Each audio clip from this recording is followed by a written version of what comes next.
balance between two worlds,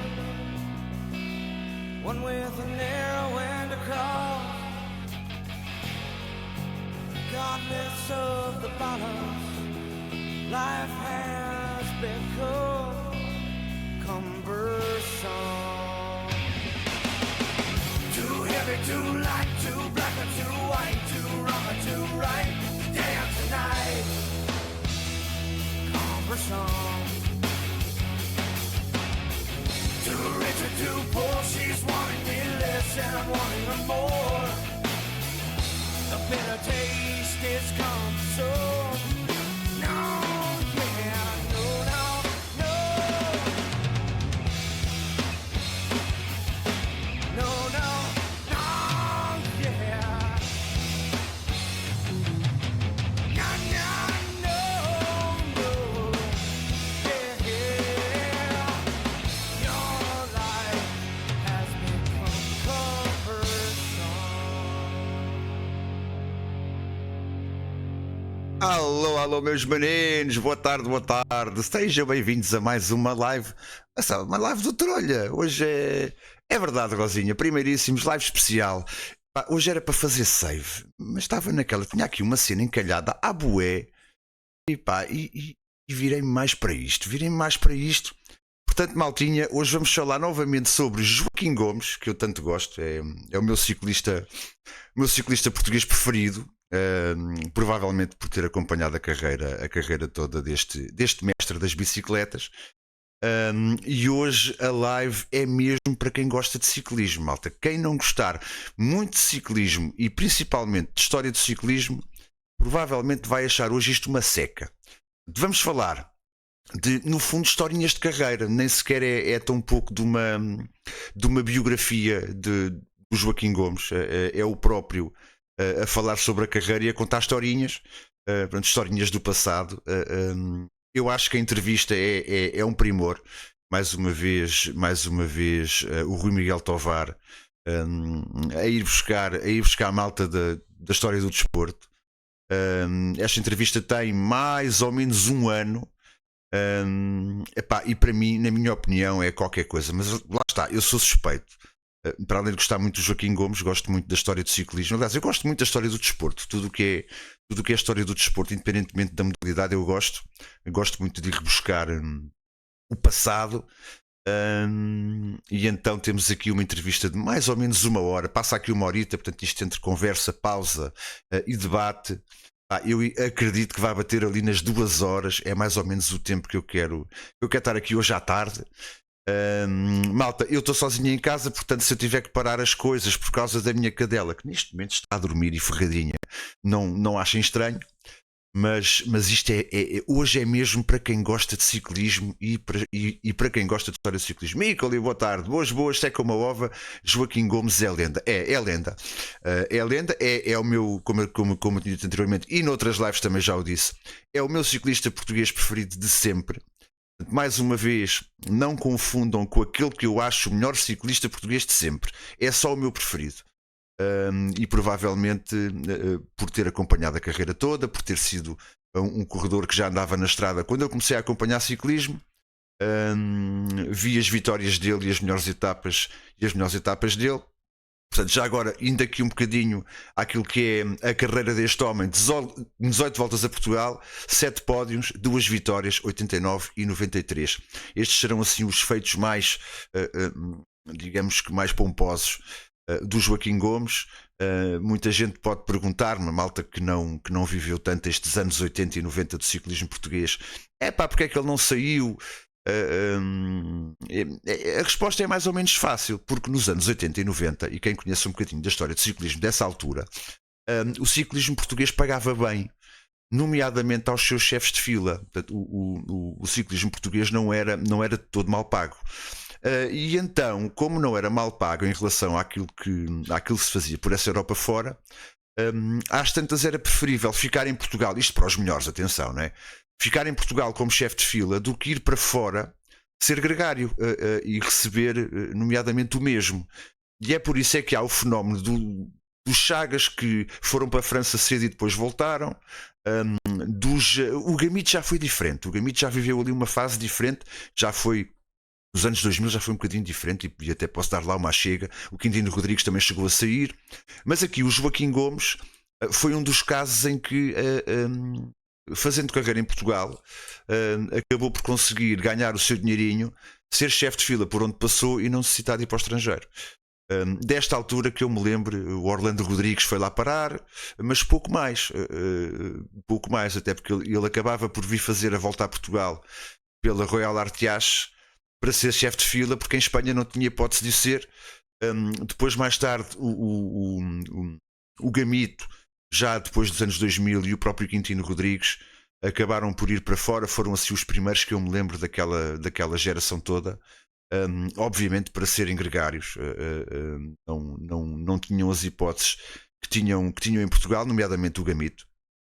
A vida lá fora também não lhe correu bem. Portanto, ao Gamito não foi uma boa experiência. Penso que o Orlando Rodrigues teve uma boa experiência, o próprio Cândido Barbosa, que também esteve na Ibaneste, mas que lá está num projeto a pensar nas provas portuguesas. Portanto, o Cândido na Ibaneste foi contratado para fazer o calendário português e para ser um dos líderes, mas aqui portanto, a Ibaneste fez uma aposta no calendário português e foi por isso que o contratou.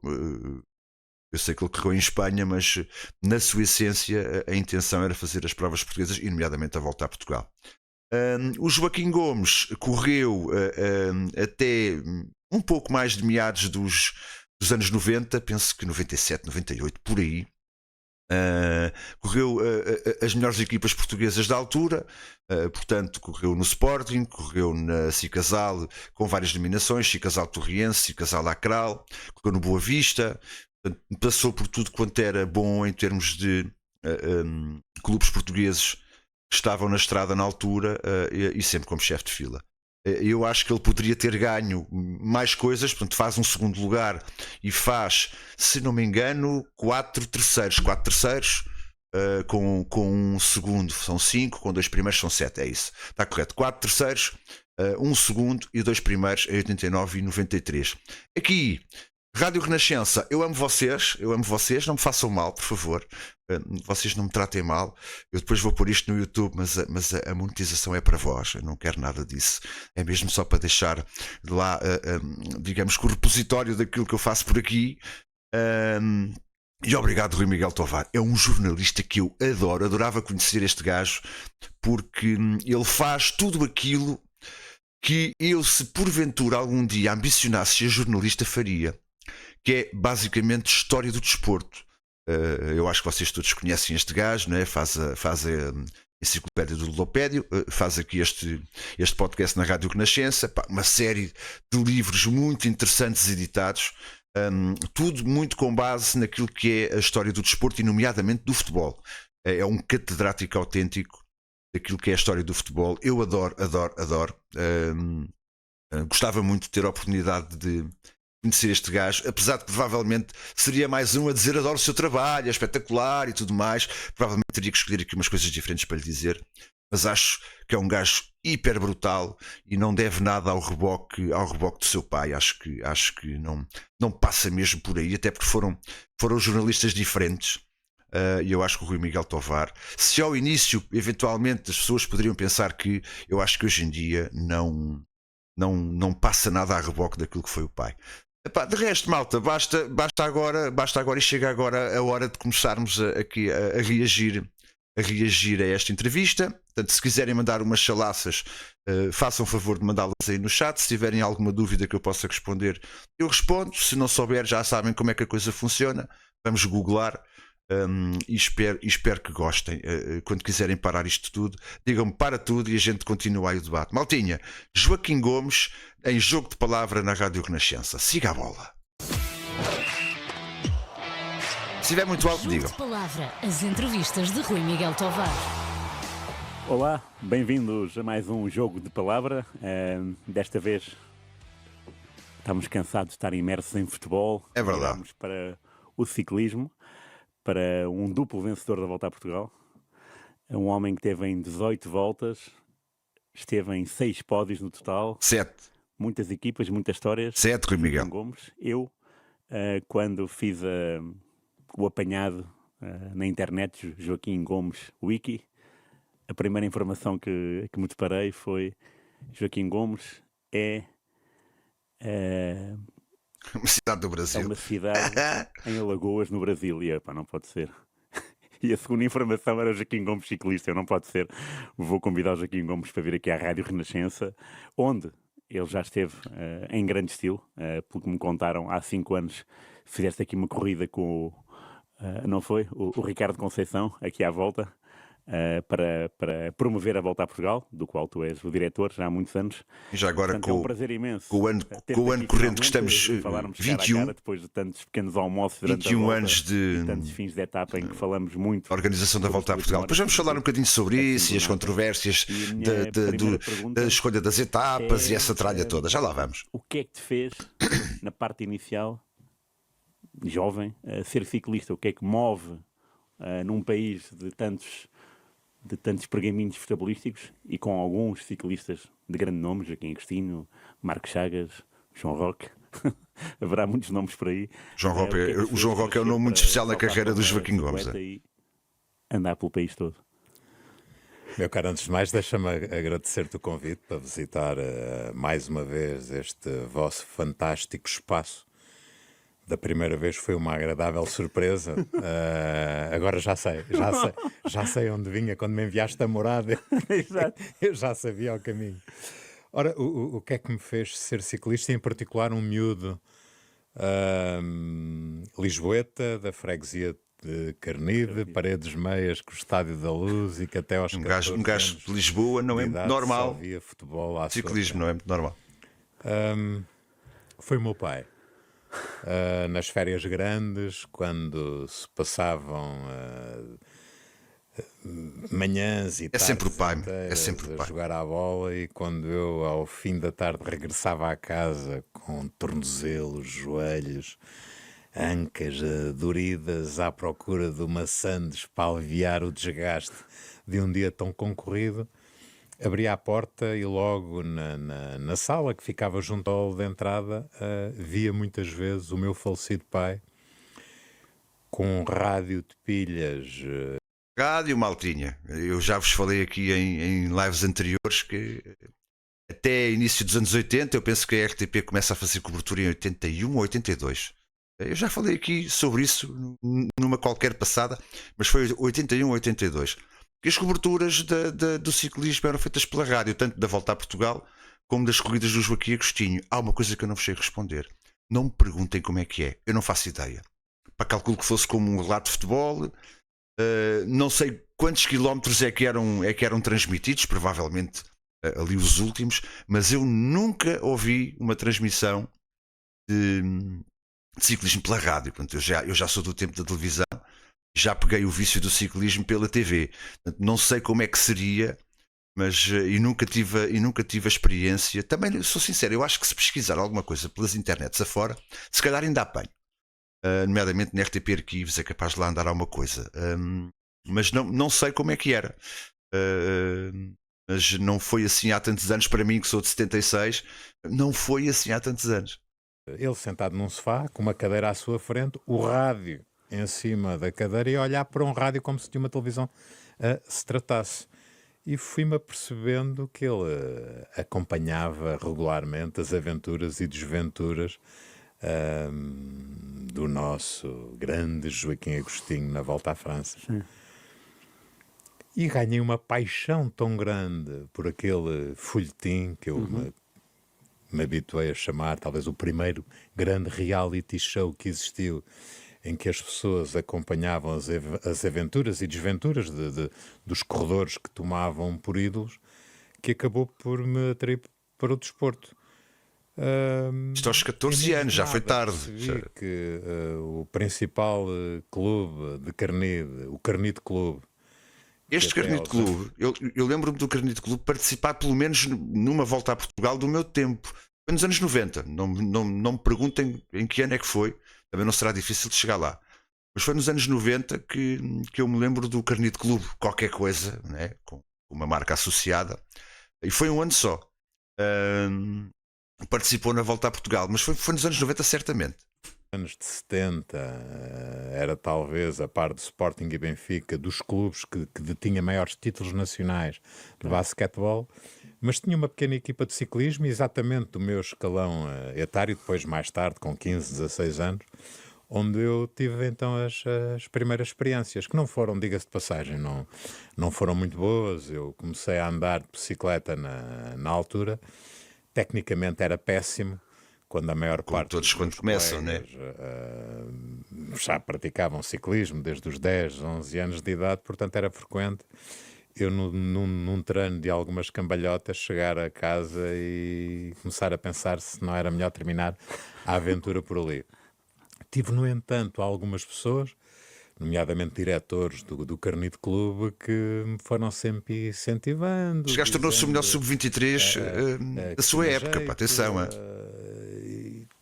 Não sei se têm noção sei lá, disso. acabou por ser um grande incentivo. Portugal, à minha logicamente. motivação.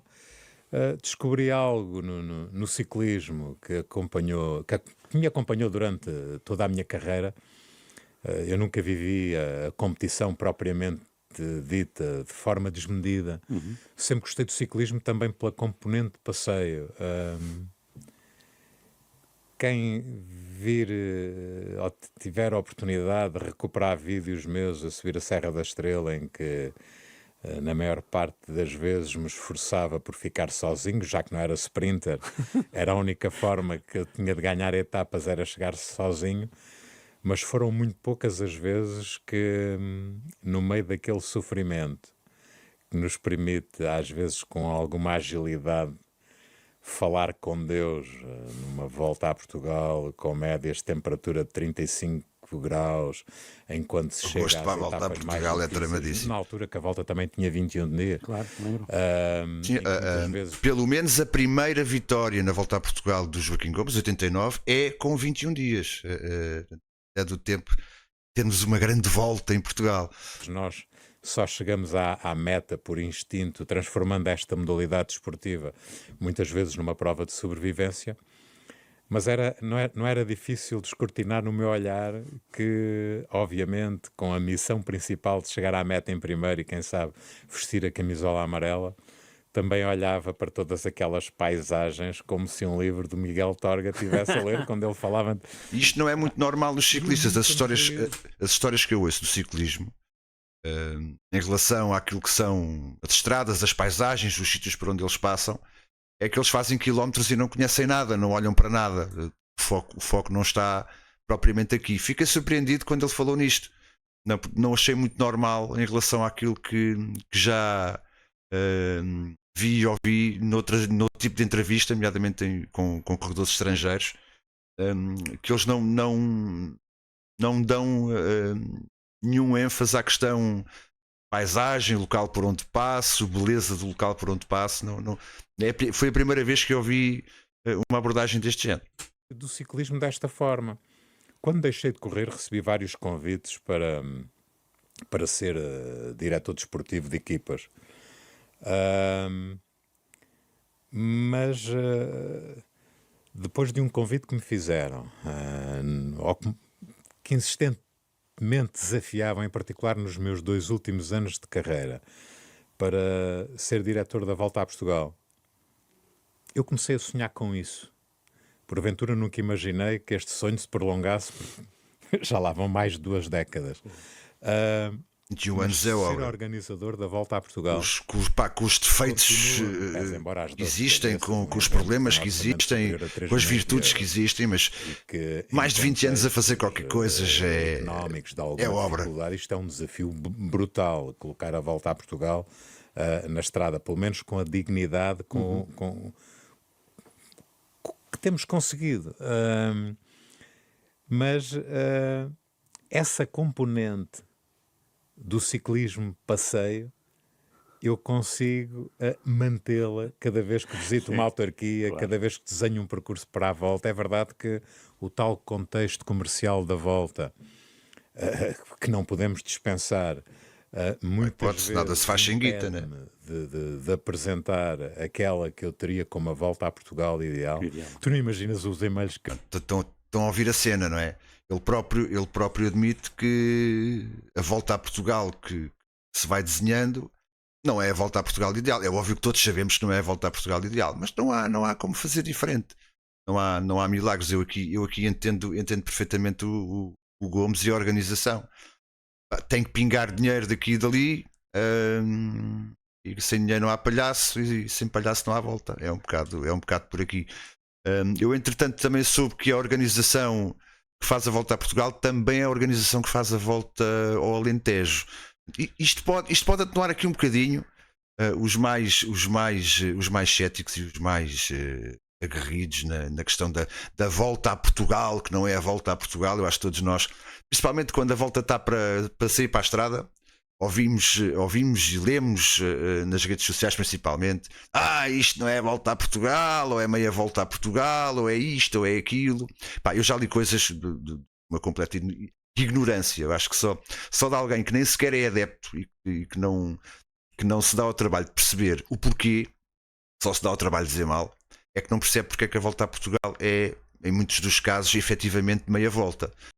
Eu acho que todos sabem que por um lado, estamos cingidos a um número de dias por causa da União Ciclista, e que não dá para ser de outra forma. Não esqueçam lá 16 dias e 21 dias e X dias. Isso não é possível e nunca mais será. Boas, Orvalho, como é que é? E depois há a questão monetária.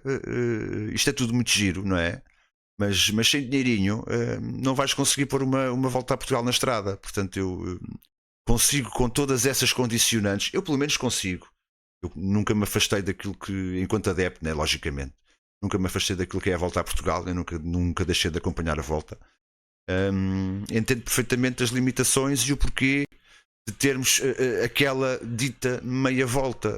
Ele vai falar mais sobre isso aqui sem qualquer tabu. Eu achei interessante também essa parte. Ele podia fugir um bocado aqui a essas questões que são difíceis e que são questões que se colocam todos os anos e críticas que acontecem todos os anos. Ele podia aqui fugir um bocadinho a isto, era fácil fugir um bocadinho e cingir-se um bocado à sua carreira. Mas não, aborda a questão de uma forma frontal. Eu achei também isso interessante. Mas é isto, não vamos voltar a ter voltas de 16 ou de 21 dias e a fazerem de fio a pavio o país. O Algarve, para já, não está interessado na volta a Portugal. Isso é inequívoco. Temos só um segundinho, desculpem.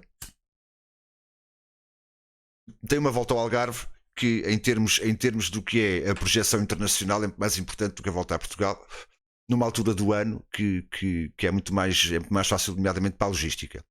A volta ao Alentejo também é organizada pelo Joaquim Gomes. Ele não fala aqui nisto, mas eu julgo que a passagem pouco habitual no Alentejo tem a ver também com a questão monetária. Eu quero acreditar que sim. O dinheiro está no norte, malta. Vamos lá ver. A guita está lá para cima. E ainda conseguirmos ter etapas, por exemplo, como a etapa da Serra da Estrela, que não falha, porque reparem, eu acredito que haja um esforço. Eu não acredito que as autarquias na Serra da Estrela paguem sempre aquilo que a volta pede. Eu acho que, e mais, eu acho que as autarquias ali da zona devem perceber: ok, isto é uma etapa importante e vocês, mesmo que a gente não vos dê aquilo que vocês querem, vocês vão ter que passar por aqui. Isto sou eu a falar, atenção, eu não tenho base nenhuma naquilo que estou a falar, é aquilo que eu penso. Etapas como a Senhora da Graça, etapas como a etapa da Torre, eu acho que em termos de negociação é mais complicado. O resto eu acredito que, eu quero a volta aqui, então paga X. Em zonas como a Serra da Estrela e como a Senhora da Graça, eu acho que a organização da volta a Portugal sai em desvantagem. Porque eles sabem que são locais míticos por onde a volta tem que passar. Eu faço ideia, uma volta a Portugal não passe na Torre e na Senhora da Graça. É o caos, é o fim. Não é? O público vai dizer é o fim. Portanto, é isto. Agora, em relação àquilo que é a organização, money e os dias de corrida e os locais por onde passa, eu pelo menos entendo perfeitamente o que é que se passa e o porquê disso acontecer, não é? O Orvalho diz: a malta não sabe quanto as câmaras pagam para ter uma chegada ou mesmo uma meta volante. Sim, é que não conta só chegadas, contam chegadas, metas volantes e saídas, inclusivamente saídas de etapa. É muito dinheiro para ter uma chegada de volta. Na minha terra passou ultimamente mais do que uma vez. Há 2 anos acho que partiu daqui a meta volante, também já cá esteve. Na Pampilhosa da Serra, que é a localidade que mais me diz em relação às localidades do país, também há poucos anos saiu uma etapa. Não sei quanto é que se pagou, calculo que muitos e bons euros, mas não sei os valores que se praticam, nem para chegadas, nem para partidas, nem para metas volantes. Aí não vos consigo dizer info, estaria para aqui a dizer barbaridades com certeza. Sei que se gastam à volta de 3 milhões na organização de uma volta a Portugal, porque ele vai dizer aqui, senão também não sabia. É mesmo o que é público, é o que eu sei, portanto, não, em termos desses pormenores, não tenho quem me ajude, infelizmente. Que eu recebo de pessoas Ele vai falar dos e-mails que recebe de pessoas ouça, a prestarem-me informações sobre subidas espetaculares que tem no nosso país e que a maior grande parte delas eu conheço, mas obviamente que não é possível fazer uma volta a Portugal sem angariar os tais 3 milhões de euros que permitem promover um evento com grau de complexidade como tem a volta a Portugal. Mas a componente passeio continua a estar lá e eu quase que em segredo continuo a usufruir dessa componente do ciclismo. Deixa-me só dizer-te uma coisa para falar na componente passeio. Há muito que a volta a Portugal. sim, claro, Orvalho, quem quer ter a volta tem que pagar. Isso não dá, não há volta. Não há volta. Enorme que estamos obrigados a solicitar aos municípios e para suportar, obviamente, todas as nossas propostas comerciais. Quer relativamente ao impacto mediático e no que concerne também ao próprio impacto económico direto nos locais, nós nos temos que servir de diversos estudos, que obviamente não são contratados por nós, Claro. para dar credibilidade. Portanto, há uns anos tivemos um estudo, não foram há muitos anos, salvo que foi em 2019, antes da... Ok, obrigado, Orvalho, obrigado. Não eram referências que eu tinha tirado. Interessante sobre o impacto económico local, em que nos surpreende com um aumento brutal do interesse do sexo feminino na volta a Portugal. Eu quando falo Mas é aqui do engraçado sexo feminino é engraçado. Cá em casa passa-se o mesmo. Às senhoras a questão, mas porquê é que gosta tanto da volta a Portugal? As paisagens são completamente... Aqui é rigorosamente a mesma cena. Os homens, na sua grande maioria, estão completamente... A mulher quando vê empenhados. algum ciclismo pouco comigo é só ai que paisagem tão linda, ai tão bonito, que coisa tão airosa. Grandes batalhas, a Senhora da Graça. As senhoras, obviamente... Não, hoje não vai haver save, Orvalho. Hoje não. Mas gosto essencialmente... Hoje é Jaquim, hoje é só Jaquim. Fantásticas imagens, que neste caso a nossa RTP, Claro. perante um serviço público completamente irrepreensível, continua a promover relativamente à volta a Portugal. É verdade.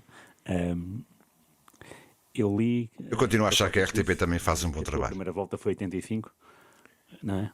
Representavas a seleção do centro, foi uma volta especial. Opa, o gajo agora vai falar da volta de 85, a primeira volta dele com 19 anos, por uma seleção do centro, ou seja, criaram seleção norte, seleção centro e seleção sul, para juntar ao pelotão da volta a Portugal, e isto é mas delicioso, malta. Eu levo um bocado de tempo a contar a história, porque metem-se aqui coisas pelo meio, mas é mesmo brutal, pá.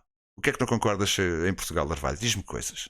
Em que houve 3 seleções, a seleção do Norte, que tinha o José Santiago, a seleção do Centro estavas tu, com o número 93, eu estive a ver, o teu dorsal era 93, e o último número da volta era o 111 da seleção do Sul, tinha aquele inglês, o Kane Tixon. Kane Tixon foi Também ganhou a volta a um bom Portugal. corredor que esteve no pelotão nacional muitos anos Qual 80. foi a sensação de, Principalmente aos anos 19 anos, entrares numa volta representando, não uma Sim, equipa, mas uma seleção? Orvalho, O que é que- eu agora vou parar aqui um bocadinho o vídeo para te responder. Não tem impacto mediático, pá, não tem impacto mediático. O problema está aí. Eu lembro-me que aqui há uns anos havia um programa na RTP2, no Desporto 2, geralmente ao domingo à tarde, que passava um resumo das provas que iam decorrendo durante a semana, mas não era direto, pronto, era um apanhado daquilo que se passava em Portugal, não é? No o calendário português. Só isso já era interessante. Até isso terminou. Portanto, eu calculo que o interesse geral não passasse por aí. Luís Filipe, boas, como é que é? E então, tudo vai do interesse. Ok, pode interessar a meia dúzia, a nós que somos uns grandes malucos, mas o interesse geral no fim é que conta, e até isso desapareceu. Agora lá vais tendo, em termos de redes sociais, nomeadamente no YouTube, uma ou outra transmissão de uma forma assim meio tosca. Mas que está ótimo, atenção, não é uma crítica. É só que alguém faz com os meios que tem e está top. Atenção, não é aqui, não estou de todo aqui a menosprezar aquilo que se tem feito em termos de tentativas de transmissão via redes sociais, mas não passa muito disso. E eu, por exemplo, o resumo do que era a época nacional na RTP2 eu achava interessante, comentários do Chagas, mais uma vez, eu achava bastante interessante. Não vi mais, portanto eu calculo que tenha acabado. Andaste pelos copos, está visto? Não, eu já tinha, esta entrevista já estava aqui de lado há muito tempo. E eu, como agora tenho tido mais tempo e não preciso de grande pesquisa para falar do Joaquim Gomes, olha, hoje vai a cena. Portanto, e hoje foi. Ganda Iron, como é que é? Estou por aqui esta hora. E depois, eu hoje estou sozinho, ao sábado geralmente estou sozinho, minha mulher vai lá com o pai para a Quintarola, e a cadela está-me aqui a dar espaço, está a dormir, e então deu para vir, basicamente deu para vir.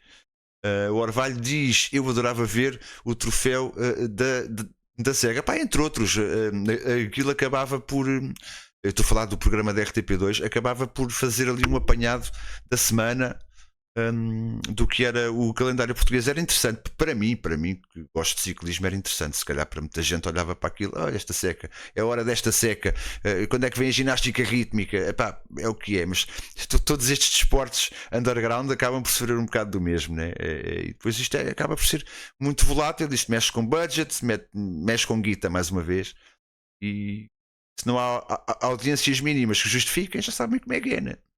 Não podemos levar a coisa pelo nosso gosto pessoal, porque não é isso que conta, né? O que é que se passa na cabeça de um miúdo que era mais apaixonado pelo futebol do que... A história dos 19 anos e da volta de 85 é brutal. Se vê confrontado com uma realidade nacional, porque a RTP já fazia serviço público, os jornais então... Sim, já havia transmissão da RTP nesta altura. Havia Diário Lisboa, havia a Capital, Diário Popular, Diário Notícias, o Jogo...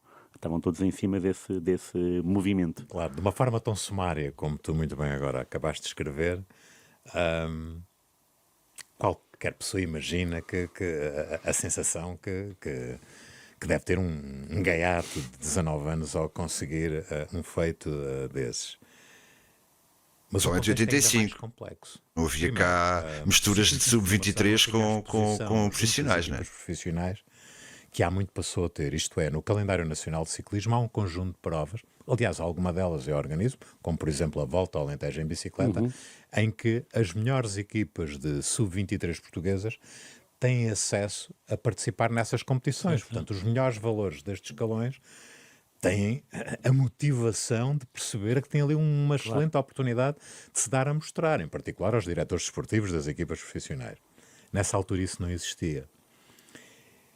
E pior que isso, eu tinha os meus pais, eu sempre fui um excelente aluno, tinha os meus pais a pressionar. Sim, não vais para o desporto, tu não vais para o desporto, vais-te perder. A sociedade vivia um contexto diferente, sei lá, na minha família em particular, não havia qualquer, como não havia muitas, não havia qualquer histórico de profissionalismo no desporto, nem tão pouco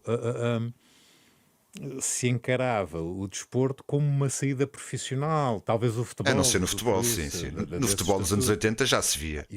Provavelmente não. Em particular a minha mãe, que entendia que era um desperdício, uma perda de tempo, um risco enorme, porque no fundo é naquela faixa etária ali entre os 18 e os 22, 23 anos que definimos o nosso futuro em termos profissionais e no fundo o resto da nossa vida.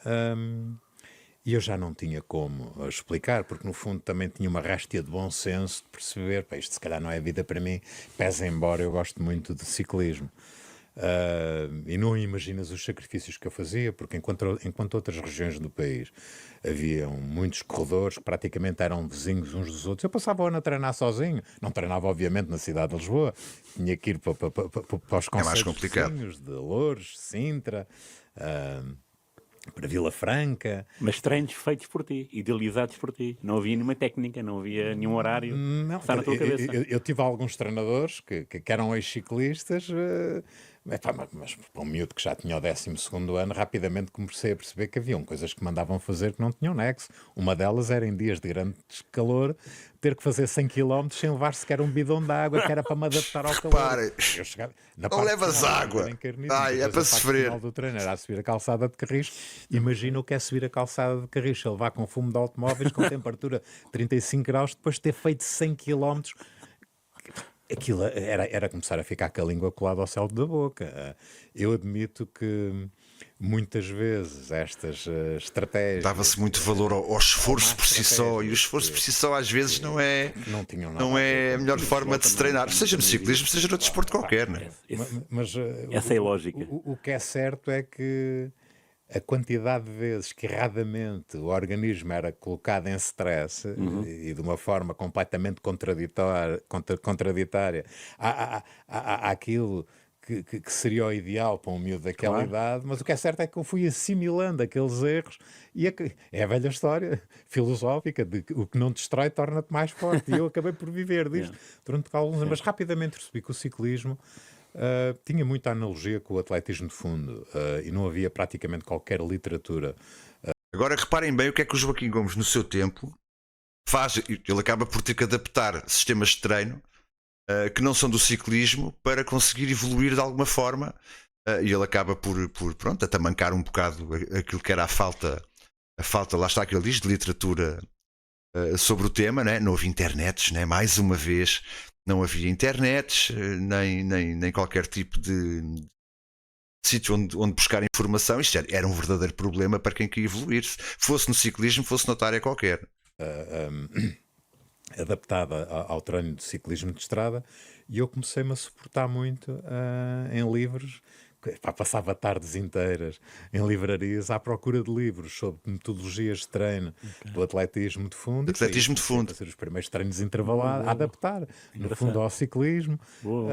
E acabei por me sair bem. Mesmo a dietética desportiva, fui sempre evoluindo. Quer dizer, aquelas teorias. Bom, nós comíamos carne, que era uma coisa... O tempo dos carne, bifes, não sei se vocês sabiam, proteína de carne, que aquilo dava mas, para sustentar uma família. os corredores dos anos 80 comiam muita carne, e eu vi isto também num documentário biográfico do Gamito. Aliás, o primeiro que eu fiz fala nisso. O Gamito já passa a carreira numa fase em que havia outras metodologias. Aliás, ele era um estudioso das metodologias de treino e das dietas principalmente, e havia ali o choque entre os antigos que comiam carne para chuchu e os gamitos, e a malta da geração dos gamitos, que já tinham um tipo de dieta a pensar no seu desporto e no treino completamente diferente. Inteiro, um ciclista sozinho comia vivos mal passados, que aquilo era uma loucura. Eu comecei também a contrariar isso. Mas voltando a essa questão, portanto, da primeira volta a Portugal que fiz em 85, a representar o Carnide, que representava o Carnide Clube, mas que fui participar na tal seleção que, embora esta história é brutal, de ciclismo se lembrou de promover. E portanto, eu estava na iminência, claro, de ter que abandonar a modalidade. Boas Pires, boa tarde. Não devia faltar um mês para a volta a Portugal. Recebo um telefonema do presidente da federação da altura, que era o falecido Francisco Nunes, a questionar-me se eu gostaria de ir à volta a Portugal. Quer dizer, aquilo era como perguntar a um cego se quer ver. Eu, claro que sim. Eu com 19 anos. Convenci os meus pais. Eu não tinha a minha bicicleta, era uma... Reparem bem nas limitações que ele vai agora contar. Isto é inacreditável. Alguém da Federação Portuguesa de Ciclismo liga-te. Tu tens 19 anos. Estás ali na iminência de ficar ou não ficar na modalidade. Reparem o esforço, não só físico, como monetário, que o Gomes e a sua família têm que fazer para conseguir participar numa volta a Portugal. Isto hoje em dia era completamente impensável. Não, este senhor é o Joaquim Gomes, não é bem o José Azevedo. Joaquim Gomes. É anterior, acabam por coincidir ali em grande parte da carreira, mas é um bocadinho anterior ao Azevedo. Uma bicicleta fraquinha, que era uma panóplia de material de várias marcas que eu ia comprando consoante podia, consoante os meus pais me ajudavam. Pese embora fosse claramente o melhor sub-23 de primeiro ano de sub-23, que tinha 19 anos. E então comprei uma bicicleta nova e fui à volta a Portugal. Compraste numa loja aí em Lisboa. Exatamente. Olha, o rapaz para ir à volta a Portugal teve que ir comprar uma bicicleta nova. Eu acho que isto hoje era impensável. Esta calvície, pá, a calvície ataca a malta. Isto, olha, a mim até me admira. Ataca-me outras coisas, mas a calvície por acaso não. Mas estão a ver a dificuldade que é, provavelmente hoje, pá, indo buscar uma história que fosse assim mais ou menos coincidente com isto, é pá, provavelmente o jovem de 19 anos não teria que se preocupar muito com os materiais. Mas aqui não. Queres, vai lá comprar uma bicicleta porque a tua não serve, porque nós não temos para te dar. Federação Portuguesa de Ciclismo. Uma loja em Campo Grande, que era o Ciclos Império, onde eu ia desde Gaiato. Que era uma loja de um antigo ciclista dos anos 40, pá, uma figura fantástica, um senhor que tem uma loja de bicicletas com oficina, mas está sempre irrepreensivelmente com o seu fatinho de gravata, pá, uma pessoa espetacular, que me ensinou muito nesses primeiros anos e que me deu os primeiros livros, efetivamente, de ciclismo, muitos manuscritos por ele, que eram fotocópia, pá, uma coisa deliciosa que eu guardo. Aliás, fez-me chegar uma máxima que eu agora não me canso de divulgar. Os manuscritos, percebe o que é isso, né? A unha. Hoje em dia, quem é que escreve livros à mão? Sabes que o ciclismo foi talvez das primeiras modalidades esportivas a ter um grande protagonismo no nosso país. Não inicialmente com a volta a Portugal, com o Porto de Lisboa. Sim. Porto de Lisboa é a primeira prova, já agora, para quem não sabe, a ter um grande impacto mediático em Portugal. Mas antes disso, e o Joaquim Gomes vai falar nisto aqui, as provas de pista foram as primeiras a ter um grande impacto mediático naquilo que é o ciclismo português.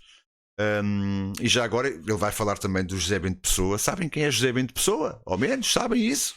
Pesquisem lá e vejam quem é José Bento Pessoa. Mas antes do Porto de Lisboa ter o prestígio e a notoriedade que adquiriu, o ciclismo de pista... Mas já tinha falado no Bento Pessoa aqui há umas lives atrás. O primeiro campeão do mundo, que foi Bento Pessoa, que dá nome ao estádio do Naval, na Figueira da Foz. E que bateu por 2 vezes o recorde do mundo dos 500 metros, que são 2 voltas à pista. No fim. Estamos a falar de 1800 e penso eu 97, assim uma cena, século XIX, é outra onda. Final, 1896, 1897.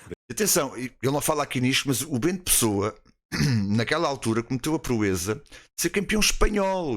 Eu não sei como é que isso aconteceu. Se no campeonato espanhol da época permitiam estrangeiros, só podia ser, né? E consta no que a internet diz sobre o José Bento Pessoa que ele era uma estrela em Espanha nesta altura. E um diretor dele do Naval. Foi teu colega, Pires. És praticante ainda ou és praticante? Que chegou a ser deputado na primeira Assembleia. Eu fico sempre um bocado. Fico sempre assim um bocado. Ai, quando me aparecem aqui os praticantes e as praticantes da modalidade, porque eu me sentei numa bicicleta de estrada. Hein? Eu só gosto, é o que eu costumo dizer. Eu não percebo nada disto, eu só gosto. Depois habituo-me. Pronto, há uns quantos que a malta já conhece e não sei o quê. Eu depois habituo-me a eles. Mas fico sempre assim, ai. Também conheceste o Chamas Oliveira. E o shooter, o shooter que também está aí muitas vezes com a gente, também correu com os Gêmeos.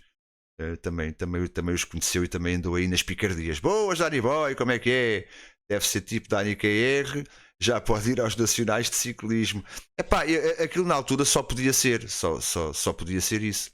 Os nacionais deles admitirem corredores estrangeiros. Para um corredor português ser campeão espanhol, né?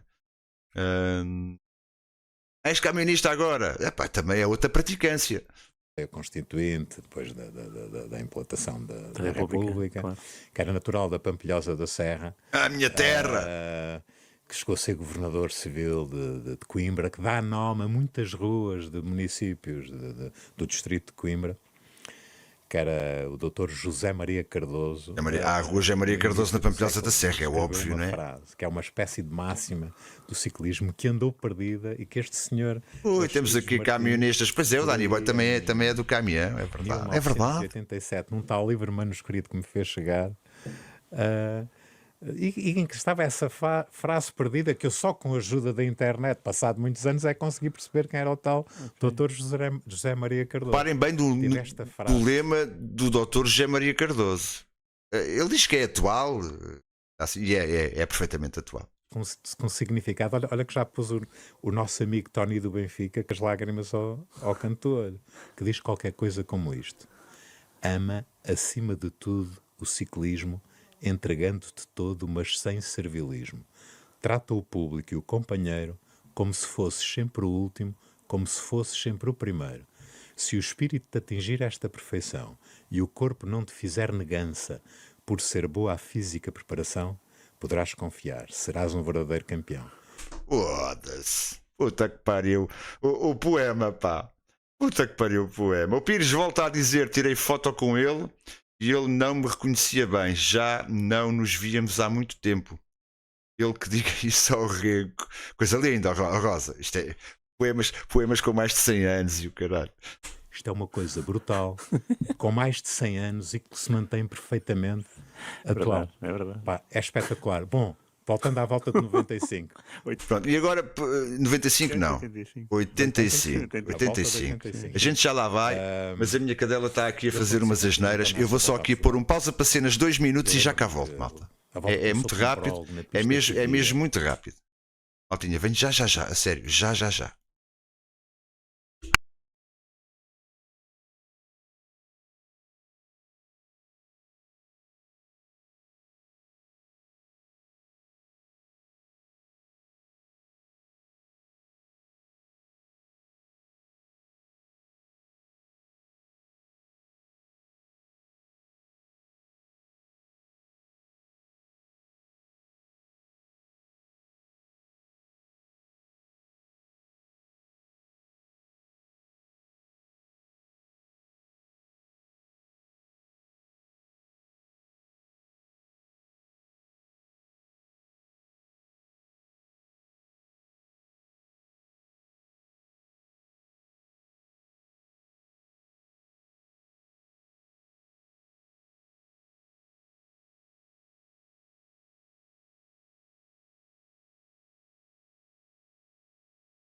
Bom, maltinha, acho que a coisa acalmou aqui por estes lados. Bora lá, siga! Oi? Agora é que sim. Eu estava na última série com o Marco Chagas. Epá, eu estava tão nervoso. Não, o Gomes ganhou no 89-93. Ganhou duas. Nervoso. Então andava a aquecer fora do estádio, como todos os outros, não é? Sabíamos a hora em que a nossa série ia participar. E na altura que estava a decorrer a penúltima série, em que eu já estava ali perto para entrar, há uma queda gravíssima. E em que eu vejo sair do estádio. Saída da volta a Portugal por séries. Isto ele vai explicar, mas basicamente era dividido o pelotão por tipo 10, 11, 12 corredores. havia tempos de séries e depois obviamente fazia-se o tempo geral. Portanto, eu não me lembro disto, não. Eu já não vivi este tipo de coisa. De maca. Uma pessoa que veio ser meu massagista, inclusive na Cicasal, que era um bom ciclista da altura, não sei se te lembras do nome, que era o Abel Coelho. Epá, que foi com a cara ao chão, tinha a cara toda esfacelada. Imagina, se eu já estava nervoso, estás a ver o que é. Bom, mas lá fui, a coisa correu mais ou menos. Pá, a nossa série, já não sei se foi a primeira, mas para mim aquele primeiro embate e perceber que estava numa série com o Marcos Chagas e que havia ataques nessa série que eu lá escondido. É um bocado complicado, já. É um contra o outro?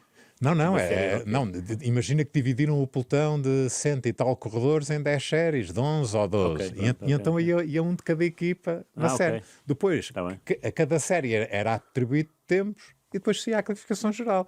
Obviamente a série que ganhasse aquele que ganhasse a série, que tivesse o melhor tempo, seria o camisola amarela. Pá, não me lembro tão pouco se foi o Marcos Chagas que vestiu logo a camisola amarela no primeiro dia. O que é certo é que eu no dia seguinte, e foi uma etapa longa, pá, eu sei que terminámos em Grândola. Grândola, né? Foram por aí Eu vi. 230 quilómetros, uma coisa, eu nunca imaginei fazer uma distância dessas. É verdade que o terreno não era muito exigente, pá, mas eu não tinha experiência a andar num pelotão. Agora daqueles. curta o que é que o João Roque, que era o diretor desportivo da tal seleção, lhe disse. Muito brutal. Da seleção do centro, Sim. era uma grande figura dos anos 60 do Sporting, o João Roque, Ok, não é? Que mais tarde acabou por ser meu sogro. Trataste-o Uma bem. particularidade, ele conhecia muito bem, porque na altura a Cicasal já tinha uma equipa de júnior em Torres Vedras, e o João Roque era o treinador dessa equipa. Não, já tinha uma equipa de sub-23. Estava ali tudo já marinado. Eu tenho um cunhado, portanto, o filho de João Roque, que é da minha idade e que já corria comigo nesse pelotão Tudo marinado. de sub-23, e o João Roque sabia a minha Pronto, em termos práticos, Dani Boy, eu não vou aqui, mas em termos práticos. Pá, se houvesse uma subida e eu me tivesse a sentir bem, mesmo que a subida tivesse a 70 ou 80 km da chegada, eu atacava. O que era um erro, claro. Não é? E então o João Roque, que era uma pessoa de poucas palavras, mas falava assim por trocadilhos. Sabes que os abastecimentos na seleção, aquilo era uma coisa de bradar aos céus. Nós fazíamos diariamente 150, 170, 200 quilómetros com cubos de açúcar, cubos de marmelada no bolso e umas maçãs cortadas. Epá, E orienta-te. não tínhamos mesmo condições nenhumas. Bom, mas então o que é que isto para te explicar o trocadilho de João Roque? Ele logo na primeira etapa em linha, portanto, É igualzinho, é igualzinho. E a tática era desenrasca-te. E na primeira etapa em linha ele diz-me assim: olha lá, ó Gomes, olha que Muito bom, isto isto é muito aqui bom. não é o pelotão do Sub-23, das corridas ao fim de semana. Tu aqui, cada vez que sentires vontade de atacar, vais ao bolso, tiras um torrãozinho de açúcar e deixa-te estar quieto. E eu às vezes, pá, o pelotão ia assim mais sossegado. E eu agora, pá, mas começava. Pá, o João Roque era, pá, eu desde Gaiato ia falar no João Roque Claro, em casa, ao sim, meu pai. E o meu pai nem sequer o conhecia. Era uma das grandes figuras do desporto, não só por aquilo que ele fez, ofereceu uma vitória na volta a Portugal ao Sporting depois de um grande interregno, mas em particular por ter sido o homem que descobriu o Joaquim Agostinho. Pá, quer dizer, Era um deus da cena. Pá, eu às vezes sentia vontade de atacar e ai mais um terrão. Pá, eu passei vontade de comer terrões da Existe uma deste ano, por acaso o do ano passado era mais recheado em relação a isso. Existe uma deste ano que é interessante. Mistura lendas dos anos 50 até aos dias de hoje. Mas não é bem a minha preferência. Eu preferia, por exemplo, como havia o ano passado, que tinhas bases de dados de X época, de 93 e de 2001 e não sei o quê. O ano passado havia uma de 93 e uma de 2001 e era bem mais engraçado, porque esta mistura tudo o que é malta que já abandonou carreira está lá. Mas eu gostava mais quando era de um ano só. O ano passado havia 93 e 2001, era muito mais interessante. Mas pronto, é o que é. Eu, como não sei fazer, limito-me a usufruir e está calado, né? Até cá um belo dia, cá um contrarrelógio. Tal e Acho qual. que foi em Mangualde. Houve um contrarrelógio de manhã em Mangualde. Era usual haver de vez em quando 2 etapas por Sim, dia. num Que dia, sim. Era, desculpa a expressão, mas era pior que os As etapas duplas. a almoçar. Já anda fatigada dos dias anteriores. E eu depois, à tarde, torna a equipar e vai outra vez para cima da bicicleta. Epá, aquilo era mesmo. Portanto, tinha havido um contrarrelógio de manhã em Mangualde, e à tarde era uma etapa relativamente curta, que era a etapa rainha, que, salvo erro, era Nelas Manteigas. Etapa da Serra da Estrela, Torre. Nelas íamos a Ceia, no fundo atravessávamos a Estrada da Beira, subíamos da Estrada da Beira até ao centro de Ceia, aquilo já subiu um bocadinho, e depois entrávamos em plena Serra da Estrela, em direção ao Sabugueiro, Torre, e descíamos para Manteigas.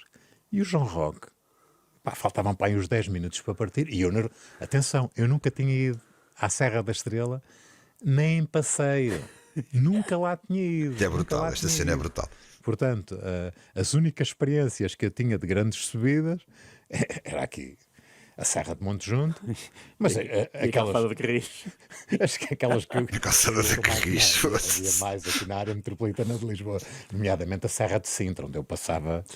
Eu ia passar, então nos dias de muito calor, enfiava-me na Serra de Sintra, andava lá 3 horas, quase sem nunca passar no mesmo sítio. É um sítio espetacular. Serra de Sintra é bruto, é bruto. No verão, com aquele microclima.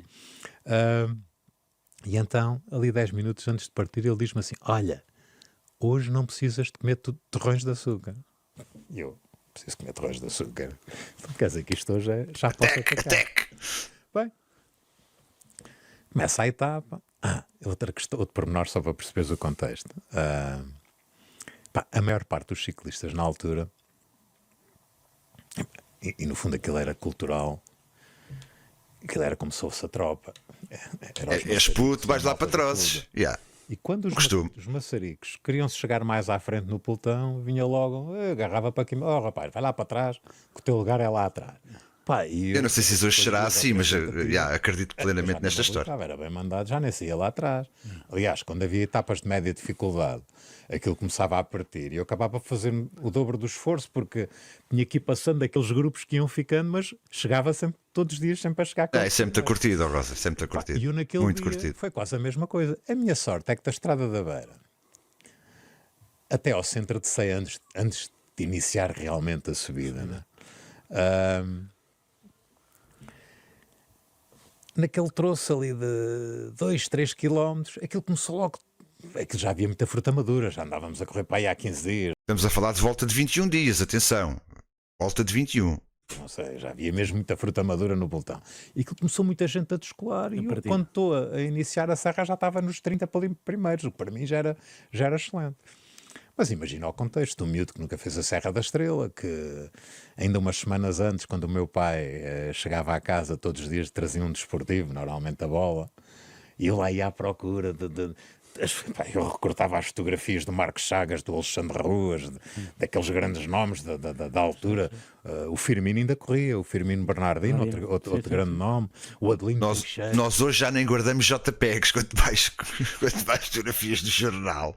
Era aqueles grandes nomes do ciclismo português e que estão lá na história do ciclismo português. Eu ali ao lado deles, o que é que eu pensei? E agora é que vai-se chegar à Serra da Estrela, deixa-me lá ver quanto tempo é que eu aguento. E com os melhores. Agora hoje são este animal. De longe o melhor trepador, mas eu não tinha qualquer contacto com os corredores profissionais. Bem, então o que é que acontece? Eu já estava contente por ver a placa de início de subida, que é quando a gente sai de Ceia, efetivamente, e estar ali.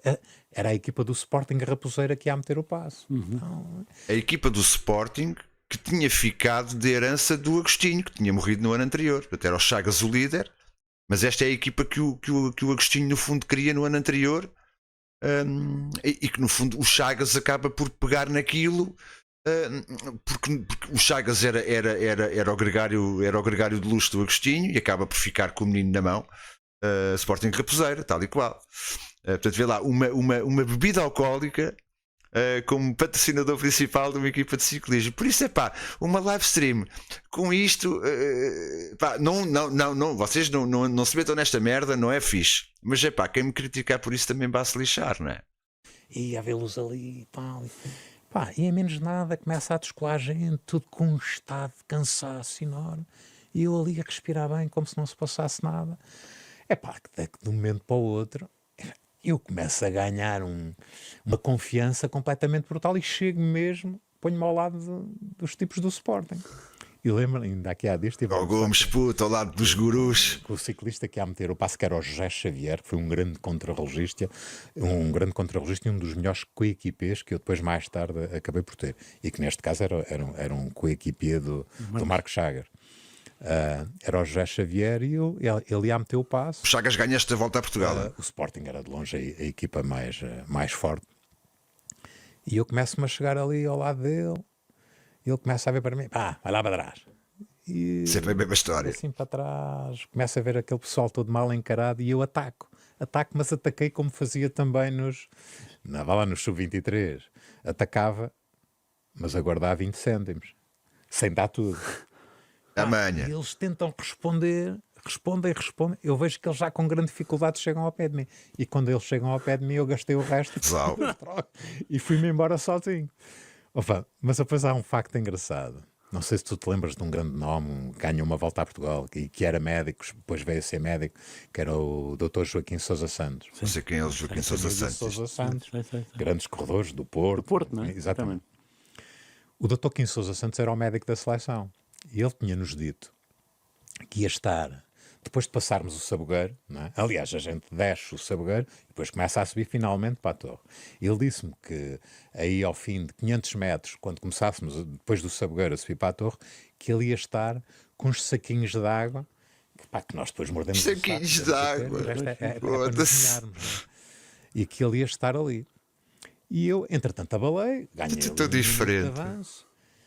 Mas eu, desceu aquela parte do Sabugueiro, eu sabia lá, eu pensava que aquilo era sempre a descer e comecei a subir e vejo o Joaquim Sousa Santos e quando começa a aproximar, começa a estender a mão. Havia o hábito, às vezes, estar familiares ou até elementos das equipas a dar água, mas aquilo em tempo de guerra tu não imaginas. Aquilo Eles da estão ali com a mão 52. estendida e às vezes vem um que Também vai falar nisso sem pudores. Vai falar nisso sem pudores. E sobre o caso da B52. Sem merdas.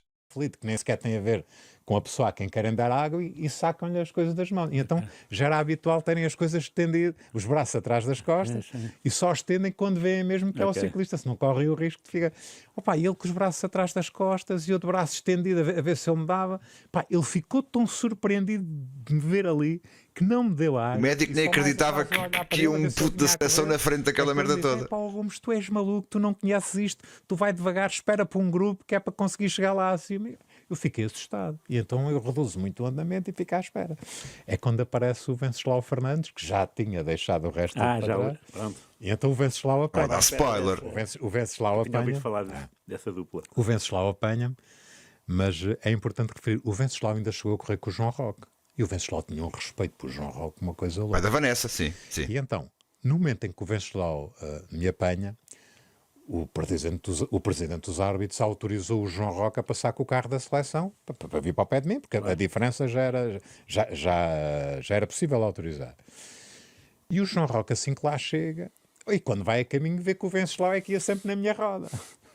Aliás, o Venceslau ia na minha roda, que ainda hoje o trato por padrinho desde essa altura. No fundo, foi ele que apadrinhou esta minha entrada no profissionalismo. E, epá, a forma como eu subi era de facto tão... Pá, ninguém imaginava que um gaiato com 19 anos conseguisse fazer uma coisa daquela. É verdade que depois provei rapidamente que aquilo era possível. Mas o Venceslau pedia-me para ir mais devagar, pá, e eu desconfiava. Pá, ele daqui nada sai de trás. dar a rabecada. Ele não ia muito bem. E entretanto, quando o João Roque chega, o Venceslau chega-se ao pé do carro e diz assim: ó João Roque, epá, ele que me deixou na roda dele. O Venceslau, perante as dificuldades que tinha nos contrarrelógios, às vezes o grande objetivo dele era só ganhar o prémio da montanha na Volta a Portugal, a camisola azul. E então ele ouviu dizer ao João Roque: Completamente. João, pá, ele que me deixou na roda, eu só quero ganhar o prémio da montanha, ele ganha a etapa e não sei quem, não sei quando. É o jogo na estrada. Hein? Não, mas o Venceslau realmente tinha esta dificuldade. O Venceslau só vence uma volta a Portugal por causa disto. Era péssimo no contrarrelógio, então que montanhas era com ele. Ganhar a etapa, mas eu uma vez vou conseguir chegar. Daqui nada passam aqui. que nem motas por mim, eu lá tenho. Pá, mas o que é certo é que eu levo o Venceslau até à torre, ele passa, ganha o prémio da montanha. Agora imagina um gaiato, não é? Que o máximo que fazia era a descida da Serra de Sintra, a descer da torre para Manteigas. Pá, uma coisa. Havia curvas que aquilo só por milagre é que não me esbardalhei, né? Aliás, tenho lá alguns incidentes, uns anos mais tarde. Pá, mas naquele dia lá fomos. O que é que acontece? Nós estamos a falar dos anos em que a meta final Tá bom. de uma volta a Portugal era um pano preso a duas varandas. E em Manteigas, a meta estava mesmo a seguir a uma curva e tal como hoje, que nós chegamos aos 10 km e depois tem todas aquelas placas da próxima só à meta, os 9, os 8, e depois quando é ali mesmo, com os 500, Com o público ali perto, não é? tudo Claro. ali. Pá, na altura não. E eu ia ali, eu fiz a descida quase toda na roda do Venceslau, que nem sequer, pronto, eu não o conseguia passar. E ele já sabia, pá, ele meta você o passo, eu lá tentava fazer ele teve lá uma vez ou duas que se ia esbardalhando, ainda bem que ele dei espaço, não eu caía por cima dele. O que é que acontece? O Venceslau entra, eu estava à espera que aparecesse a Apoio a meta, etapa. que era para cumprir aquilo que estava combinado. Epá, mas não deu tempo. Ele passou a meta e eu... Agora imagina, a minha preocupação, eu de repente comecei-me a alhar um bocadinho do grande feito que tinha acabado de fazer. Eu já era preocupado porque estava combinado eu ganhar a etapa. Estas seleções participaram na volta debaixo de uma grande contestação, nomeadamente da comunicação social, das equipas profissionais que diziam que os Não queriam lá os iam putos. acabar a volta, que era contraprocedente pôr estes gaiatos a fazer uma prova. Epá, e para alguns foi, não tenho a mínima dúvida. Pese embora se tenham proporcionado excelentes oportunidades àqueles que tinham mais valor. E eu estava preocupado, porque realmente uma vitória na volta a Portugal de um miúdo da seleção Claro. ia provar que a aposta tinha sido ganha. Eu comecei-me a alhear do feito. Pá, mas quando termino... Pá, A resposta do gajo foi inteligente, ele foi inteligente. Pá, se tu visse os títulos de muitos jornais no dia a seguir, pá, a malharem nos profissionais, como é que o miúdo de 19 anos despachou Marcos. Olha que só um grupo de 8 ciclistas onde estava o Marcos Chagas, que chegou entretanto quase 2 minutos depois de nós, como a etapa era curtinha, só esse grupinho é que não tinha sido eliminado. Chegou Por causa tudo das fora do percentagens tempo, de eliminação. Aquilo foi uma coisa brutal. Bom, mas o que é que eu disse para compor o ramalhete? E isso acrescentou ao meu feito uma dose de humildade que eu porventura não merecia. O que é que eu disse? Que eu não tinha eu tinha uma admiração tão grande. Estás a ver o que é? Hoje os atletas estão mais protegidos, nomeadamente no ciclismo. Pá, eu era uma roda de jornalistas e o que é que eu digo? Então, porque toda a gente sabia que estava combinado eu ganhar. Toda a gente já sabia que estava combinado eu ganhar. E o que é que eu disse? Que tinha uma grande admiração pelo Venceslau Fernandes e não tinha tido coragem de o passar nos últimos metros. Aquilo foi uma coisa completamente... Brutal, brutal. Resumindo e concluindo, eu passado uns dias fiquei Agora reparem, isto só mesmo nos anos 80, man. Reparem o que é que na continuação desta volta a Portugal, o que é que lhe acontece a ele e à seleção do centro. Bem, isto é inacreditável. Passei logo para a quarta ou quinta geral, era líder da juventude e passado uns dias, numa etapa muito exigente em que eu seguia no grupo da frente, tive uma paragem de digestão. Pá. Nós começámos a protestar por causa dos abastecimentos e então um belo dia lembraram-se de Estupidez, man. ir ao mercado, comprar fruta variada, compraram uma varinha mágica, bateram aquilo tudo, colocaram tudo dentro de bidões e deixaram durante a noite à temperatura ambiente e no dia a seguir gelo. Bom. Gelo com fartura nas geleiras. E quando eu e alguns nossos, assim que metemos aquilo à boca, aquilo ganhou assim uma fermentação. Aquilo até sabia bem. Até já estava alcoólico. Mas isso levou-me a... Mas, olha, logo aí aprendi uma coisa foi tudo fazer cocó. Que me seguiu para o resto da vida, que é... Quando eu ganhei a etapa, um dos títulos, salvo erro,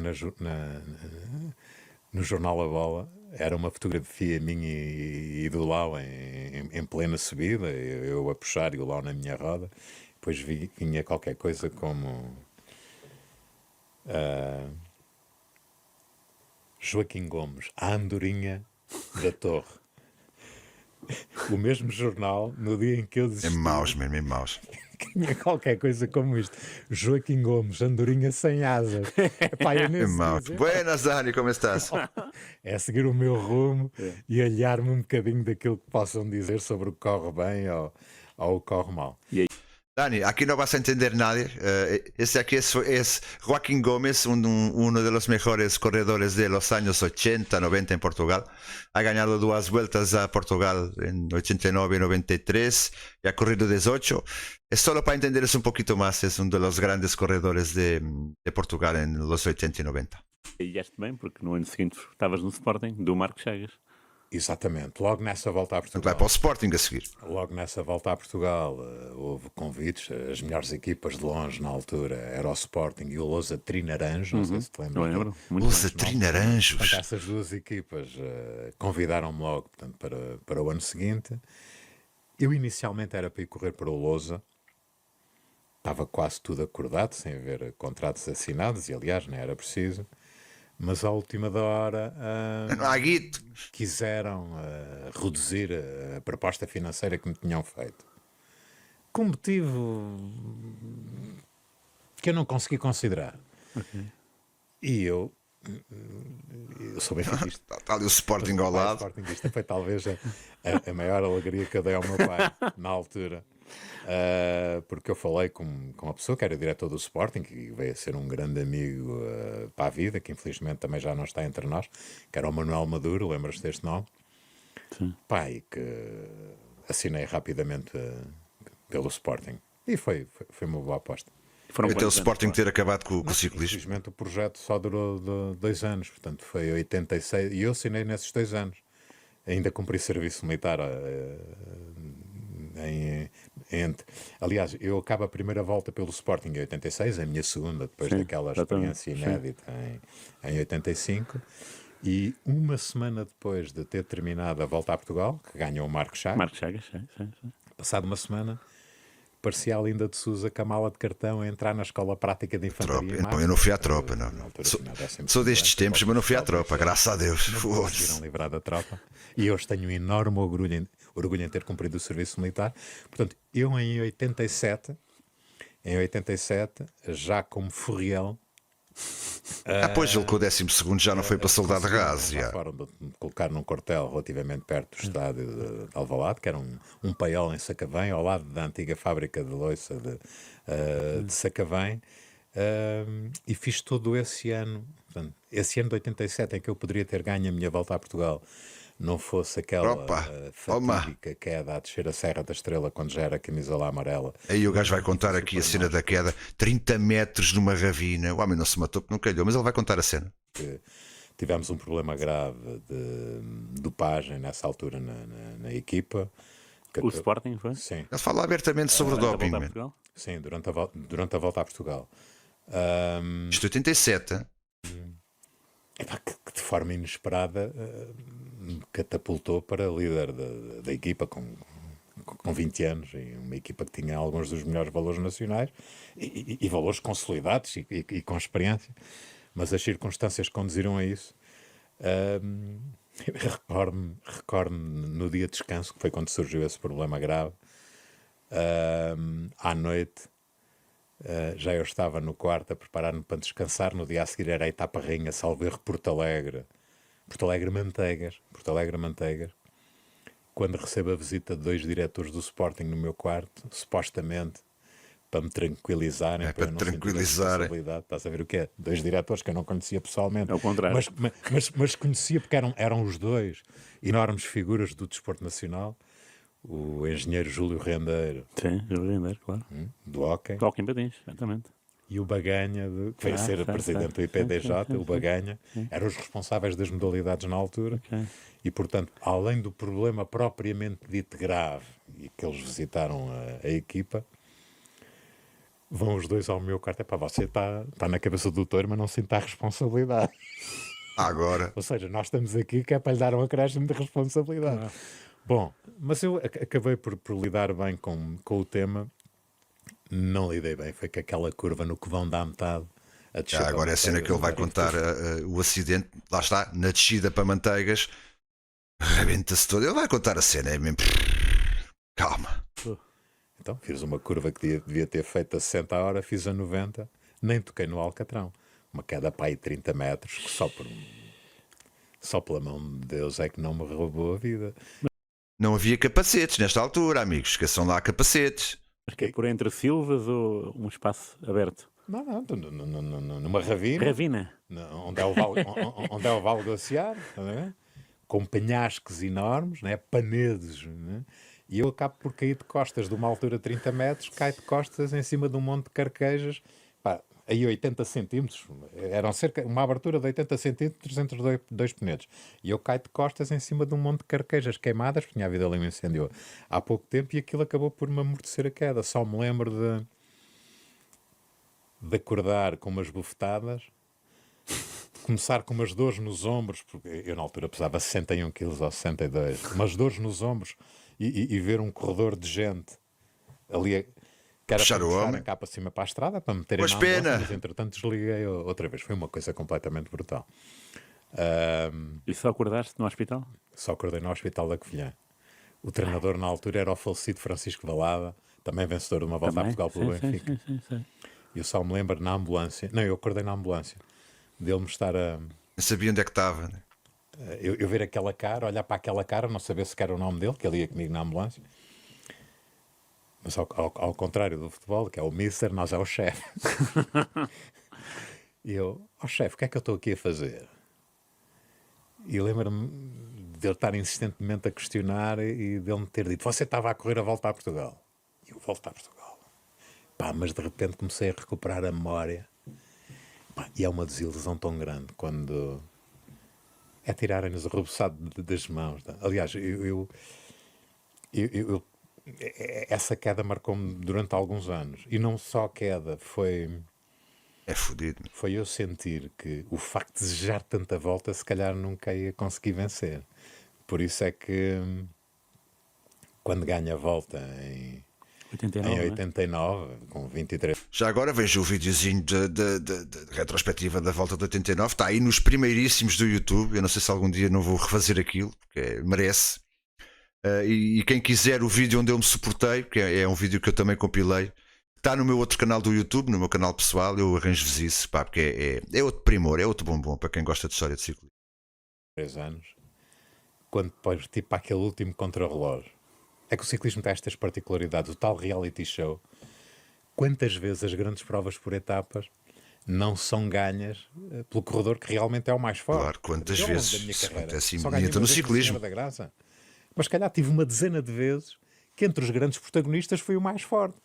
Quantas vezes a Senhora da Graça, a etapa é ganha por corredores que integram uma fuga mais ou menos consentida, e a própria volta a Portugal. Às vezes há corredores bons, que não estão particularmente talhados para ganhar uma grande prova por etapas, mas às vezes surge a oportunidade com uns minutinhos de avanço Claro, e depois é impossível arredá-lo.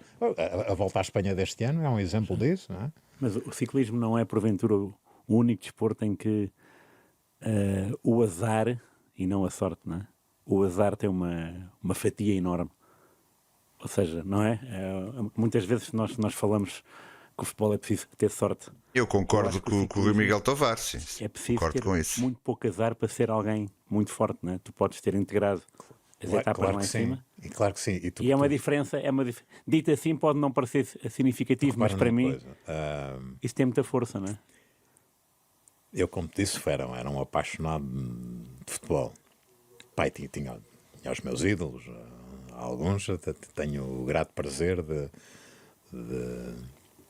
Dá-me o privilégio deste animal agora. bons momentos atualmente. Um deles é o Tony. Fazemos parte de um grupo que habitualmente almoça às quartas-feiras e onde um dia eu terei todo Posso o às gosto quartas-feiras. de levar Os cromos. como convidado. Epá, é uma pessoa fantástica. Claro que é. Eu adoro ouvir aquela história, às vezes brinco com ele. Epá, lá estás tu com essas histórias do tempo da baliza às costas. Epá, adoro. Mas a versão do ciclismo, e agora estou a falar do ciclismo como adepto, o adepto que eu via no meu pai quando olhava Sim, para o sim, tal sim. rádio como se fosse uma televisão. Sim. O que faz com que o adepto chegue mais rapidamente, ou que o ciclista chegue mais rapidamente ao coração do adepto, e a forma como o faz é diferente do jogador de futebol. Porquê? Porque muitas vezes o adepto Isso é verdade. vê no Lá ver. ciclista um pouco dos desafios que a sua própria vida lhe apresenta, não é? E isto é algo que tu no futebol não consegues encontrar. Os futebolistas vivem autênticos dramas, em particular com as lesões. É uma modalidade de grande desgaste a nível de lesões, porque de alguma forma o futebol é quase um desporto antinatura. Nunca o homem teve que fazer aquelas mudanças de direções. E uma vez dei comigo abismado a ver aqueles testes que fizeram com o Cristiano Ronaldo de velocidade, com um especialista em 100 metros, em que realmente o especialista dos 100 metros bate o Ronaldo com alguma facilidade. Mas pôr a correr... colocá-los a fazer os 100 metros Claro. e a correr por entre cones, o Ronaldo não pois dá é. qualquer hipótese. Portanto, agora, esta faceta do ciclismo, da aventura, da queda, da doença, da perda da camisola amarela, eu vou-te falar no Agostinho. O que me apaixonou no ciclismo era ver... O meu pai ficava com lágrimas nos olhos, pá. Quando o Agostinho tinha quedas, vai desistir, e depois o homem no outro dia lá estava, cheio de ligaduras. Os tempos do Agostinho devem ter sido uma grande cena. Nós não tínhamos nada em Portugal, pá. A única coisa a que nós nos podíamos agarrar naqueles anos era o hóquei em patins. A única cena no desporto que os portugueses podiam orgulhar era o hóquei. Não tinhas mais nada, mais nada. Depois nos anos 60 veio o Benfica, aquelas duas taças dos campeões. O futebol estava ali agarrado um bocado a isso. Depois o Sporting ganhou a taça das taças. Mas era o hóquei. O hóquei é que mantinha o desporto além fronteiras com algum orgulho. Depois a cena do Agostinho foi uma cena completamente à parte no meio deste vazio, não é? A montanha subiu 40 lugares. Tu devias ver o histórico dos 2 terceiros lugares do Agostinho que tem na volta à França. Devias ver o histórico das classificações diárias que ele teve ao longo de... Epá, aquilo maravilha qualquer adepto. As pessoas estes são verdadeiros ídolos. Epá, é uma coisa completamente brutal. Percebes? Eu só tenho pena que muitas vezes estas questões... Eu às vezes gosto de ser o primeiro a abordar estes assuntos chatos da dopagem. Doping, não é? Pá, que Vai cada começar vez mais tem que ser encarada como um fenómeno de corrupção. Pá, completamente. quase me crucificaram quando aquele grave problema da W52 e numa entrevista que Isto é raro, malta. Isto é raro ver alguém do ciclismo a falar disto abertamente. É muito raro. Eu fiquei pasmo aqui. eu dei, em que eu disse que a ambição desmedida anda demandada com a corrupção. Epá, eu não vejo porquê. Só uma ambição desmedida é que permite que atletas coloquem em causa a sua própria honra e, pior que isso, a honra das suas famílias. Eu lembro-me de uma partida de dói. Vila de Xira, nesse ano, portanto no ano de 2022. A volta começou em Lisboa com um prólogo.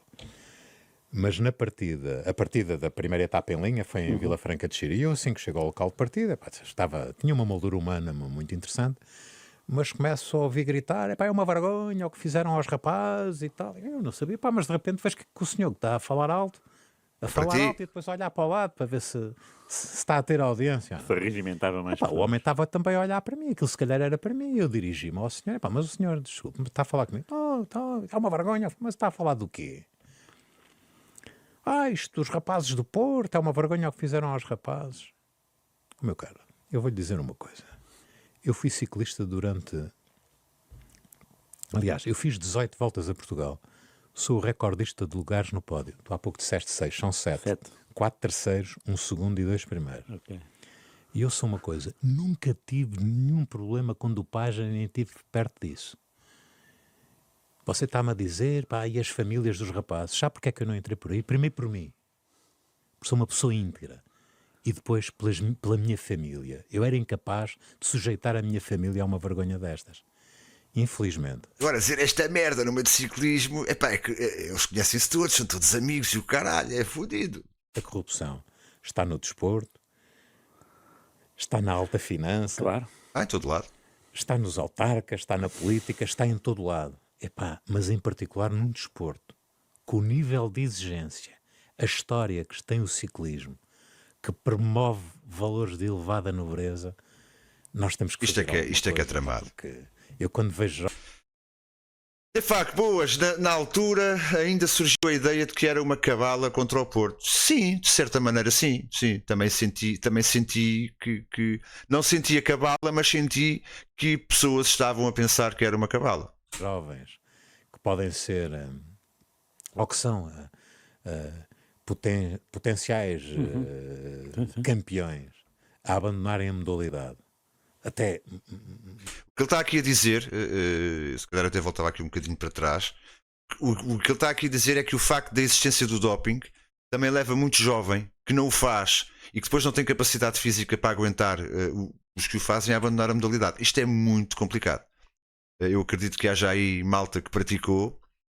Não sei se sentiram isso, não. Também não têm que o dizer se for o caso, se não se sentirem confortáveis. Mas eu acho que no meio destas coisas todas que ao longo dos anos vão acontecendo, que tiram muita gente que depois não se sente capaz de ter o desempenho suficiente para se tornar profissional, por exemplo, né? está nos autarcas, está na política. Eu voltei um está em bocadinho todo atrás só lado. para ouvirmos. Mas em particular num desporto, com o nível de exigência, a história que tem o ciclismo, que promove valores de elevada nobreza, nós temos que fazer alguma coisa, pá, porque eu quando vejo jovens que podem ser, ou que são potenciais campeões a abandonarem a modalidade, até muitas vezes motivados por seus próprios familiares, por causa destas questões do doping, pá, é a última coisa que uma modalidade pode ambicionar, é uma coisa desta. Mas caiu a pique. Fodido, pá, este gajo o que está aqui a dizer está tudo certo. Está tudo certo. Luís Filipe, mas isso é normal, não consegues ganhar junto a eles. Eu percebo a tua cena e não percebo a tua cena. Percebo a tua cena porque é o que é mais fácil de fazer, naturalmente que sim. E não só nesta questão, como em muitas, na corrupção, pá, eu não direi muitos de nós, mas aliás, eu não direi todos nós, mas com certeza que muitos de nós, e eu falo por mim e não vou entrar em pormenores, já nos juntámos a uma massa que não estava a fazer o correto para conseguir chegar onde essa massa chegava. Portanto, não é uma crítica, eu entendo quem o faz, mas não é fazendo que se acaba com o problema, né? Pelo contrário, o problema vai agravar-se. E se calhar naquela geração já está perdido, porque os que não faziam juntaram-se à cena e a coisa rolou. Estamos a falar já não é de ciclismo, já é da nossa vida. E outras gerações atrás é que vão ter que fazer esse trabalho e é que vão ter que se tornar destemidos para que evitem isso e para que lutem contra isso. Portanto, eu entendo o que tu queres dizer, mas por outro lado não entendo, apesar de em termos de trabalho, naturalmente em termos de trabalho, já me aconteceu, ok, eu não vou conseguir combater isto, vou ter que me juntar a isto. Portanto, entendo perfeitamente. Se calhar para lutar contra um lobby, seja ele qual for, não é a melhor atitude, se calhar não é. Pique, não é? Porque as notícias tornaram-se frequentes, não é? Ele agora vai falar aqui de uma outra questão, que é o reverso um bocado desta medalha, que é o que é que ele fez para tentar salvar uma volta a Portugal, aquela volta a Portugal, quando muitas autarquias tinham pagado e bem pago para a volta a Portugal passar nos locais onde tinham que passar, só porque a W52 Porto lá estava. Portanto, estão a ver o grave que é tu teres na mão um escândalo em que uma equipa tem que sair e depois tens autarquias que pagaram só porque essa equipa lá estava e ia lá passar. Isto é muito complicado de gerir. Ele explica aqui um bocado a gestão que fez e aquilo que preferia que tivesse acontecido antes e depois acabou por acontecer e que o aliviou. Esta também é uma parte da história interessante. Sentiste algum desapego popular em relação ao ciclismo com essas notícias frequentes? É o que nos salva. Esta parte ainda é outra. Eu acho que diz muito a muitos de nós. Porque é que o ciclismo ainda não se perdeu em termos dos adeptos. Ele vai dizer aqui aquilo que eu sinto. Pelo menos é aquilo que eu sinto. Salva a nós, como salvou a volta à França com situações gravíssimas, não é? É os adeptos. Incrivelmente, Mantêm-se os adeptos focados. não regateiam a sua entrega à modalidade. Agora, num contexto em que temos uma comunicação social demasiado agressiva, atendendo às circunstâncias que eu percebo perfeitamente, motivados por audiências, não é? Em que qualquer pessoa, para se colocar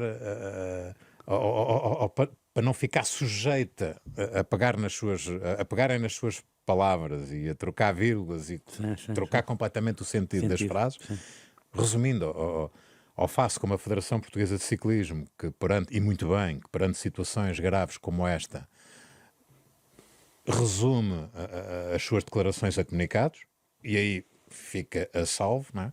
Que eu também não achei lá muito bem. A questão do Delmino ter optado por essa situação, eu não achei bem, mas pronto, enfim. Sou só eu, um reles mundano, né? Mas eu no final de uma apresentação da Volta a Portugal, que foi o que aconteceu nessa altura, Ora, ouça. em que me colocam questões num ano em que ainda por cima a Volta a Portugal vai acabar no Porto, não é? Sim.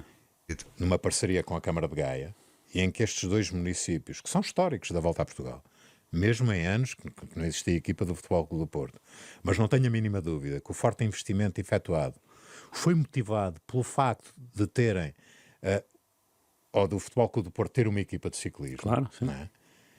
Eu estou completamente de mãos atadas quando me dizem que, e aliás, legalmente, nem a Federação, nem a União Ciclista Internacional tinham forma de impedir a equipa de participar na prova.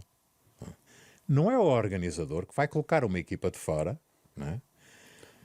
E poderia fazê-lo, porque as equipas são convidadas, eu podia retirar o convite à equipa, mas como é que eu faço uma coisa dessas quando tenho os dois municípios onde a equipa está sediada a receber a volta, e sei que a maior motivação que tiveram para receber a volta e fazer o forte investimento que fizeram foi o facto de ter a equipa do Futebol Clube do Porto. Portanto, O que é que vocês faziam?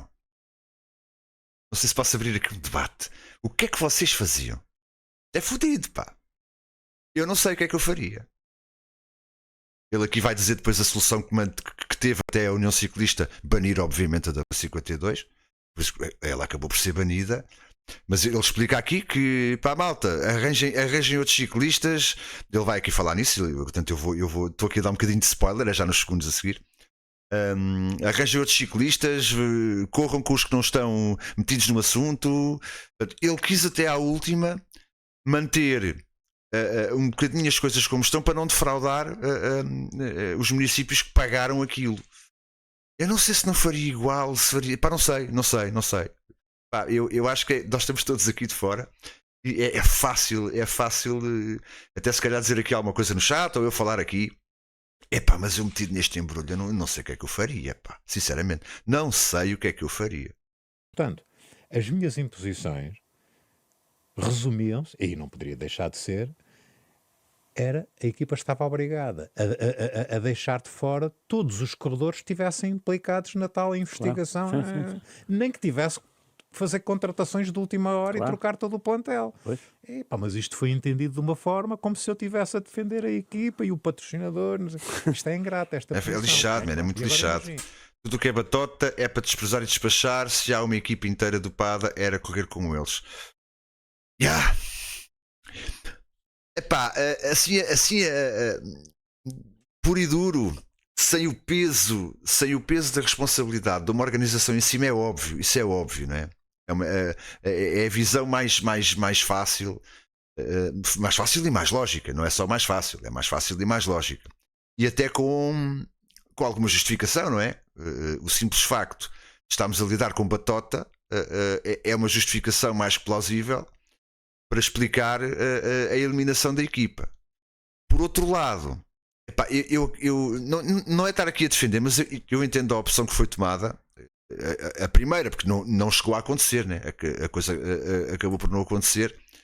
Eu não sei se as palavras dele são estas, mas ele acaba por assumir que sentiu algum alívio quando a União Ciclista acabou por retirar a equipa, ou seja, por não lhe colocar a ele a responsabilidade do ficas ou sais. estás a falar, ou estamos a falar de um diretor de Volta a Portugal que foi corredor de formação, foi corredor profissional, foi vencedor de volta, criou uma equipa de ciclismo, teve uma equipa de ciclismo e era diretor da Volta a Portugal praticamente há 20 anos. Portanto, eu tive em todas as áreas relacionadas com o ciclismo profissional, não é? Trabalha a área comercial da Volta, com as câmaras e algumas marcas. Quer dizer, é ingrato ser crucificado por algo Ser que ele a eu só decidir, posso já. pôr água na fervura. Felizmente que a determinada altura a própria União Ciclista Internacional resolveu o assunto. Tomou uma decisão também. Epá, Sim, sim. porventura não teve meios de o fazer mais cedo. O ideal para todos nós era que a equipa fosse impedida de Fosse competir logo. a partir do momento que surgiu o primeiro escândalo. Acho que estamos no bom caminho agora. Boa. E o caminho, Portanto, a entrevista tem um ano. Não sei se estamos. Não quer dizer mais nada. como funciona com outras áreas da sociedade, recai no aumento da vigilância. Claro. E é isso que um protocolo que a Federação Portuguesa de Ciclismo e a Agência Nacional Antidopagem Antidopagem. promoveu, e hoje o nível de vigilância é muito maior. A par disto, há um conjunto de outras situações, nomeadamente informação às equipas, escalões de formação, promover debates sobre o tema, Claro. colóquios que têm ajudado. Já agora, Mas se os sem ex-praticantes que estão vigilância, aí não vamos querem aonde. dizer alguma coisa sobre isto, se não quiserem, não digam nada, Jogaste, digamos assim, nada que vos vai equipas de entalar. futebol, hein? Sporting e Boa Vista, não é? Se acham melhor não dar Sporting, opinião, Marcos fiquem Sagres, depois Boa caladinhos. Vista um pouco mais adiante. E já falámos aqui off the record sobre os treinos, o ajuntamento ser no estádio de futebol, né, das equipas, e depois daí partirem para os treinos, mas quando voltavam no Sporting cruzavas-te com os atletas do atletismo, os irmãos Castro, Exatamente. com jogadores de futebol júnior, no Boa Vista também. Exatamente. Como é que era essa movida, digamos assim? Pá, era muito interessante. Sabes que eu lembro-me. Para já estamos a falar de excelentes pessoas. Pá, eu lembro-me do Boa Vista, lembro-me do Nuno Gomes, do João Pinto. Eu lembro-me do João Pinto, que, como sabes, Javalo. casou muito jovem. Muito cedo, sim. Eu lembro-me do João Pinto. Portanto, em frente ao estádio do Boa Vista, Do Bessa. do antigo estádio Claro. do Boa Vista, Sim. havia, e se calhar ainda deve haver, uma escola secundária. Ainda há. Sim, sim, sim, sim. É E verdade. então eu lembro-me dele estar sentado Portanto, estás a ver aqueles gradeamentos, Tô. que é para os miúdos não saírem... Claro. Os gradeamentos junto à estrada. É verdade. Que é para não saírem da estrada e atravessarem logo. Não é? Dele estar ali sentado no gradeamento, à espera. Da namorada. Oh. Pá, eu depois mais... lembro-me nessa altura é engraçado. Lembro-me do Petit. Pá, lembro de um grande treinador, um grande senhor. Pá, ele às vezes quando me encontrava falava um bocadinho comigo, que era o treinador do Boa Vista na altura. Como é que ele se chamava? O Manuel José. Manuel José. Não, já gosto muito, caso gosto muito. Eu com Não sei se partilham aí da minha opinião. Eu gosto muito do Também Manuel vai ser José. apanhado no Sporting. Não teve é? sorte Não te quando lembras dele, não, foi para o Valente. Sporting. não era Não? ele. Ok. Também não teve sorte do Benfica. Mas Sei lá, eu gosto muito do do Manuel José. Sporting, do Cadete. Enfim, no fundo, grandes nomes do futebol, no fundo eles estavam a começar, as equipas profissionais já tinham outras mordomias, digamos assim. Não partilhavam estes refeitórios com a equipa de ciclismo, mas nós que estávamos em permanência, então com malta do hóquei em patins, do atletismo, os irmãos Era mais que as Castro, modalidades. por acaso, dava muito bem com eles, porquê? Porque eles vinham muita vez ter connosco, porque, infelizmente já falecido, um massagista nosso Queriam massagem, o gajo de ciclismo, os artistas. Então davam-se muito bem connosco. Aliás, eu no inverno ainda cheguei a partilhar. Nós no inverno no ciclismo, isso entretanto mudou, mas na altura chegávamos a fazer atletismo. Eu chegava a correr.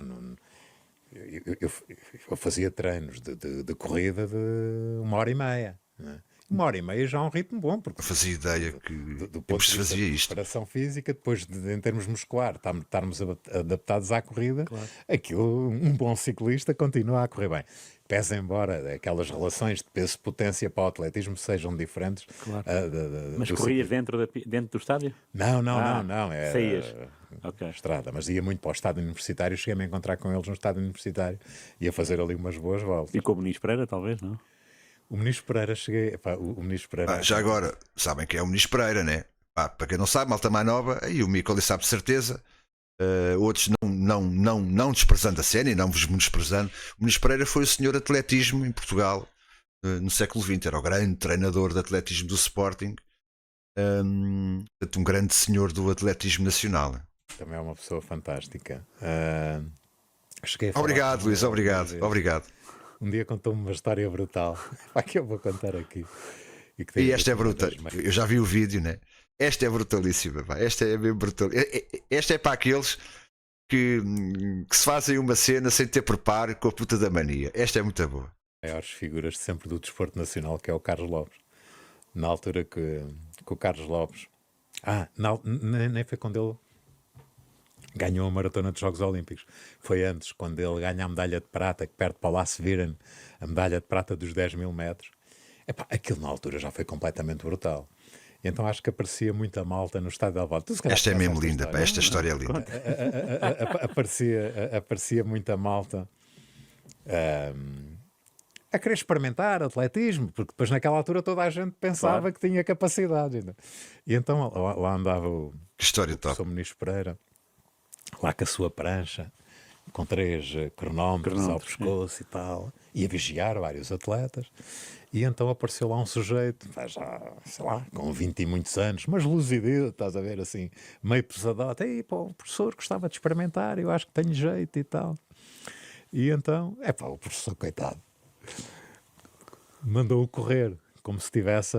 E ele lá começou a correr. O homem, coitado, a querer mostrar serviço, ali ao final da primeira volta, já nem sequer conseguia ir certo, já ia à cama. E o professor, né, com aqueles adereços todos, começou a correr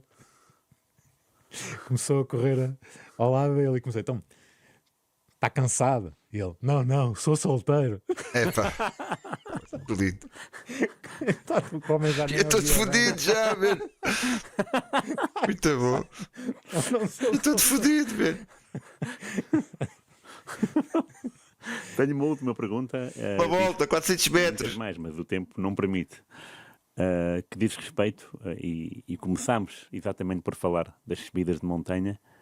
O Joaquim ganhou em 92, em 90, não é? Ganhou a camisola da montanha. Há um ano em que o Joaquim Gomes ganha a 92. montanha. Não, 92. nós nesse ano no Boa Vista, o Cássio Freitas ganha a camisola amarela Brazuca.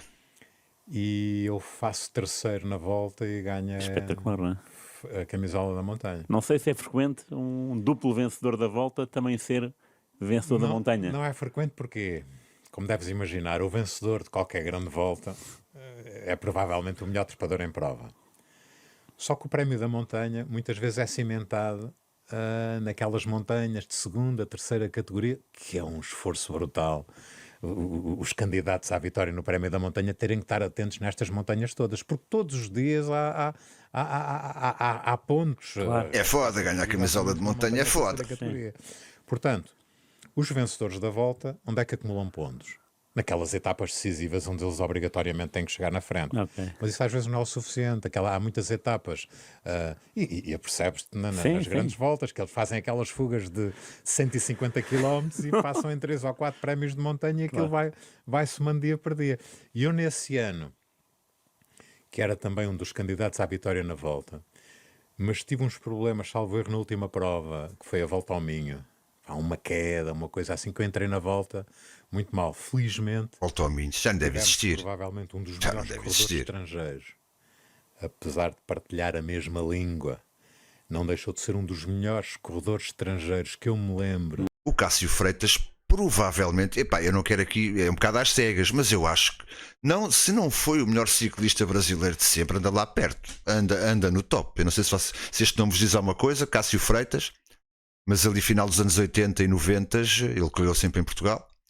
Boa Vista, também Cicasal, Acral e Torriense, por aí, e provavelmente também não é um país muito forte em ciclismo, mas deverá ser dos melhores de sempre brasileiros, acho eu. Não sei, pá, não estou aqui a ver mais ninguém, corrija-me se estou errado. A integrar formações nacionais, que foi o Cássio Freitas, tinha umas condições excepcionais, que acabou por estar muito bem nessa volta. E eu ganho na Torre nesse ano. Era muito bom, era, Um amigo. contributo enorme para que o Cássio ganhasse a volta. Aliás, a volta de 89, em equipas, eles estavam em equipas diferentes. O Cássio estava, penso eu que no Loltano, e o Joaquim Gomes estava na Cicasal. E o Joaquim Gomes ganha essa volta ao Cássio. Foram os dois grandes protagonistas da volta de 89. A última volta a Portugal com 21 dias, já agora para quem não sabe. Lembro-me que na altura o meu diretor de Boa Vista, o Tavares Rijo, em plena subida, o Cássio começou com dificuldades ali a partir das Penhas da Saúde para a Torre, e eu, mesmo na equipa, a direção queria que eu abalasse para ganhar mais tempo, mas eu nunca o abandonei, só abandonei já mesmo muito perto da meta, ganhei. É a última volta com 21 dias. Houve muitas voltas com 21 dias, mesmo à la Tour. Era uma cena diferente. Era mesmo uma cena diferente. É como vos digo, vejam o resumo, mesmo que não queiram ver comigo a comentar. Se forem ao meu YouTube pessoal, basta pesquisarem Sábio Fernandes e vão ao meu YouTube pessoal, está lá a compilação. Ou então, se pesquisarem Volta a Portugal 89, com certeza que vão encontrar a compilação sem os meus comentários. Se quiserem só ver mesmo o resumo, aquilo é muito fixe. No fundo, eu compilei os resumos que davam no remate, no programa Remate, naquela altura, todos os dias. Juntei aquilo tudo e coloquei no YouTube. Depois, mais tarde, eu ainda nem streamava quando pus aquilo.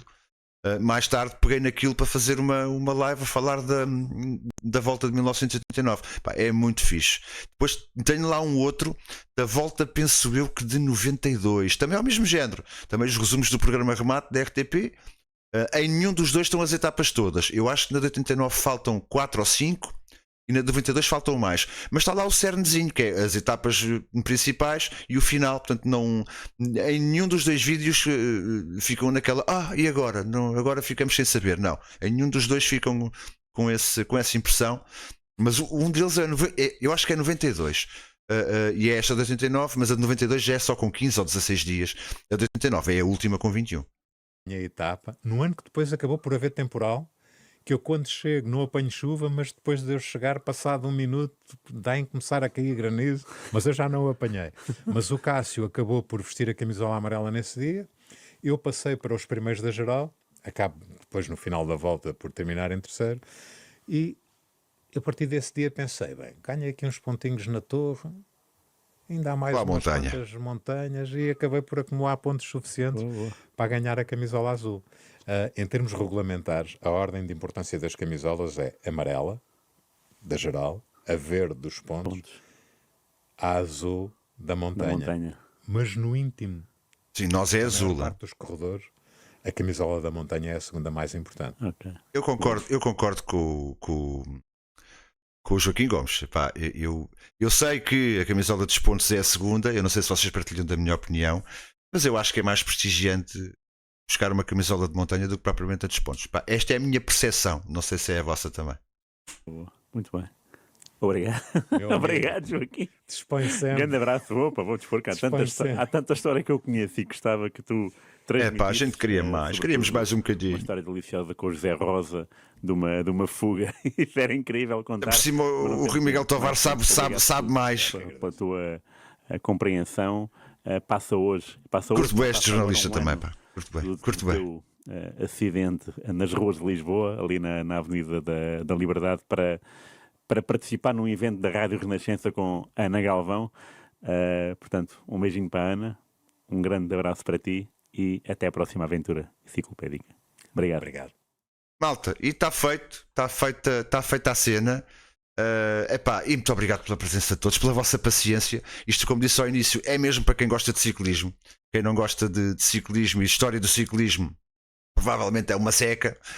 Pá, eu gosto muito, espero que tenham gostado. Eu hoje não falei muito porque pá, é um tipo de cena, reagir a uma entrevista quase que nos obriga a estar calados, que é quase um sacrilégio estar a interromper. Portanto, eu hoje não falei assim tanto. As minhas desculpas por isso, mas não, pá, no fundo era estar-me a repetir em relação àquilo que o Joaquim Gomes ia dizendo. Mas é mesmo, isto é deixar rolar, isto é muito deixar rolar e exprimir aqui algumas opiniões. Quase 2 horinhas bem passadas, diz o Rosa. Eu também para mim foram 2 horinhas bem passadas. Obrigado, eu, Micoli. Muito obrigado, de facto, também. Obrigado mais uma vez. Eu, entretanto, em termos de live para save, amanhã devo vir aí. Julgo eu que à tarde. Portanto, julgo que à tardinha, 3 da tarde, é aquilo que eu espero para continuarmos aí o save da CCL. Vamos começar o Paris-Nice e o Tirreno. Estamos nessa fase para rapidamente chegarmos ao giro, porque isto, no instante, vamos estar a meio de janeiro. Eu depois, a partir do dia 2, vou ter menos tempo outra vez. E muito rapidamente temos aí nova base de dados da WorldDB e depois vamos começar save novo, escolher equipa nova, começar tudo de novo. Portanto, temos aqui pouco tempo para acabar esta 9ª época. Está mesmo ali, resvés. Entretanto, eu quero ver se consigo voltar a trazer mais destes conteúdos. Já tinha saudades. Eu faço os trolhas com o Carlos, geralmente à segunda, e tenho-me dado um gozo enorme de fazer futebol do antigamente. Isto dá-me o mesmo gozo ou mais. Está bem que é sozinho, não há aqui tanto debate, mas dá-me o mesmo gozo ou mais. Portanto, quero ver se trago aqui mais umas coisas destas. Há imensa gente com que falar que eu ainda não falei. Ainda não fui buscar Indurain, não fui buscar Merckx, não fui buscar Contador. Não fui buscar uma data deles. Eu fui buscar estes 3 agora, que são assim aqueles muito imediatos, mas há aqui uma data de gente que eu ainda não fui buscar. Mais uma vez, os anteriores estão lá no YouTube, os trolhas também estão lá no YouTube. Double Dax, chegas sempre no fim. Tu chegas sempre realmente no fim, mas chegaste, boa tarde, chegaste. Portanto, malta, eu prometo que vou tentar trazer mais coisas destas. É aquilo que eu já vos disse, isto requer um bocado mais de trabalho, um bocado mais de estudo. Não foi o caso de hoje. Eu já conhecia mais ou menos a história do Gomes, já tinha visto esta entrevista para aí há um ano atrás, voltei a ver ontem e adoçou-me aqui um bocado a boca para trazer isto hoje. Portanto, eu prometo sinceramente de voltar a trazer aqui coisinhas destas. Entretanto, estou aqui a ver a quem é que eu posso fazer aqui uma raidezinha daquelas porreiras. Deixem-me lá ver. Não saiam daí já agora, não saiam daí, para a gente ir todos aqui para o Contag. Onde é que estás? Contag TV. Para Contag TV. Maltinha, raid lançada, já está a raid lançadinha. Pessoal, entretanto, é como vos digo, vou tentar vir amanhã à tarde para continuar o savezinho da CCL. Fazemos então parte do Paris, Nice e do Tirreno. E de resto, já sabem como é que isto funciona. Eu despeço-me com amizade. Um forte abraço a todos e até amanhã. Muito obrigado a todos.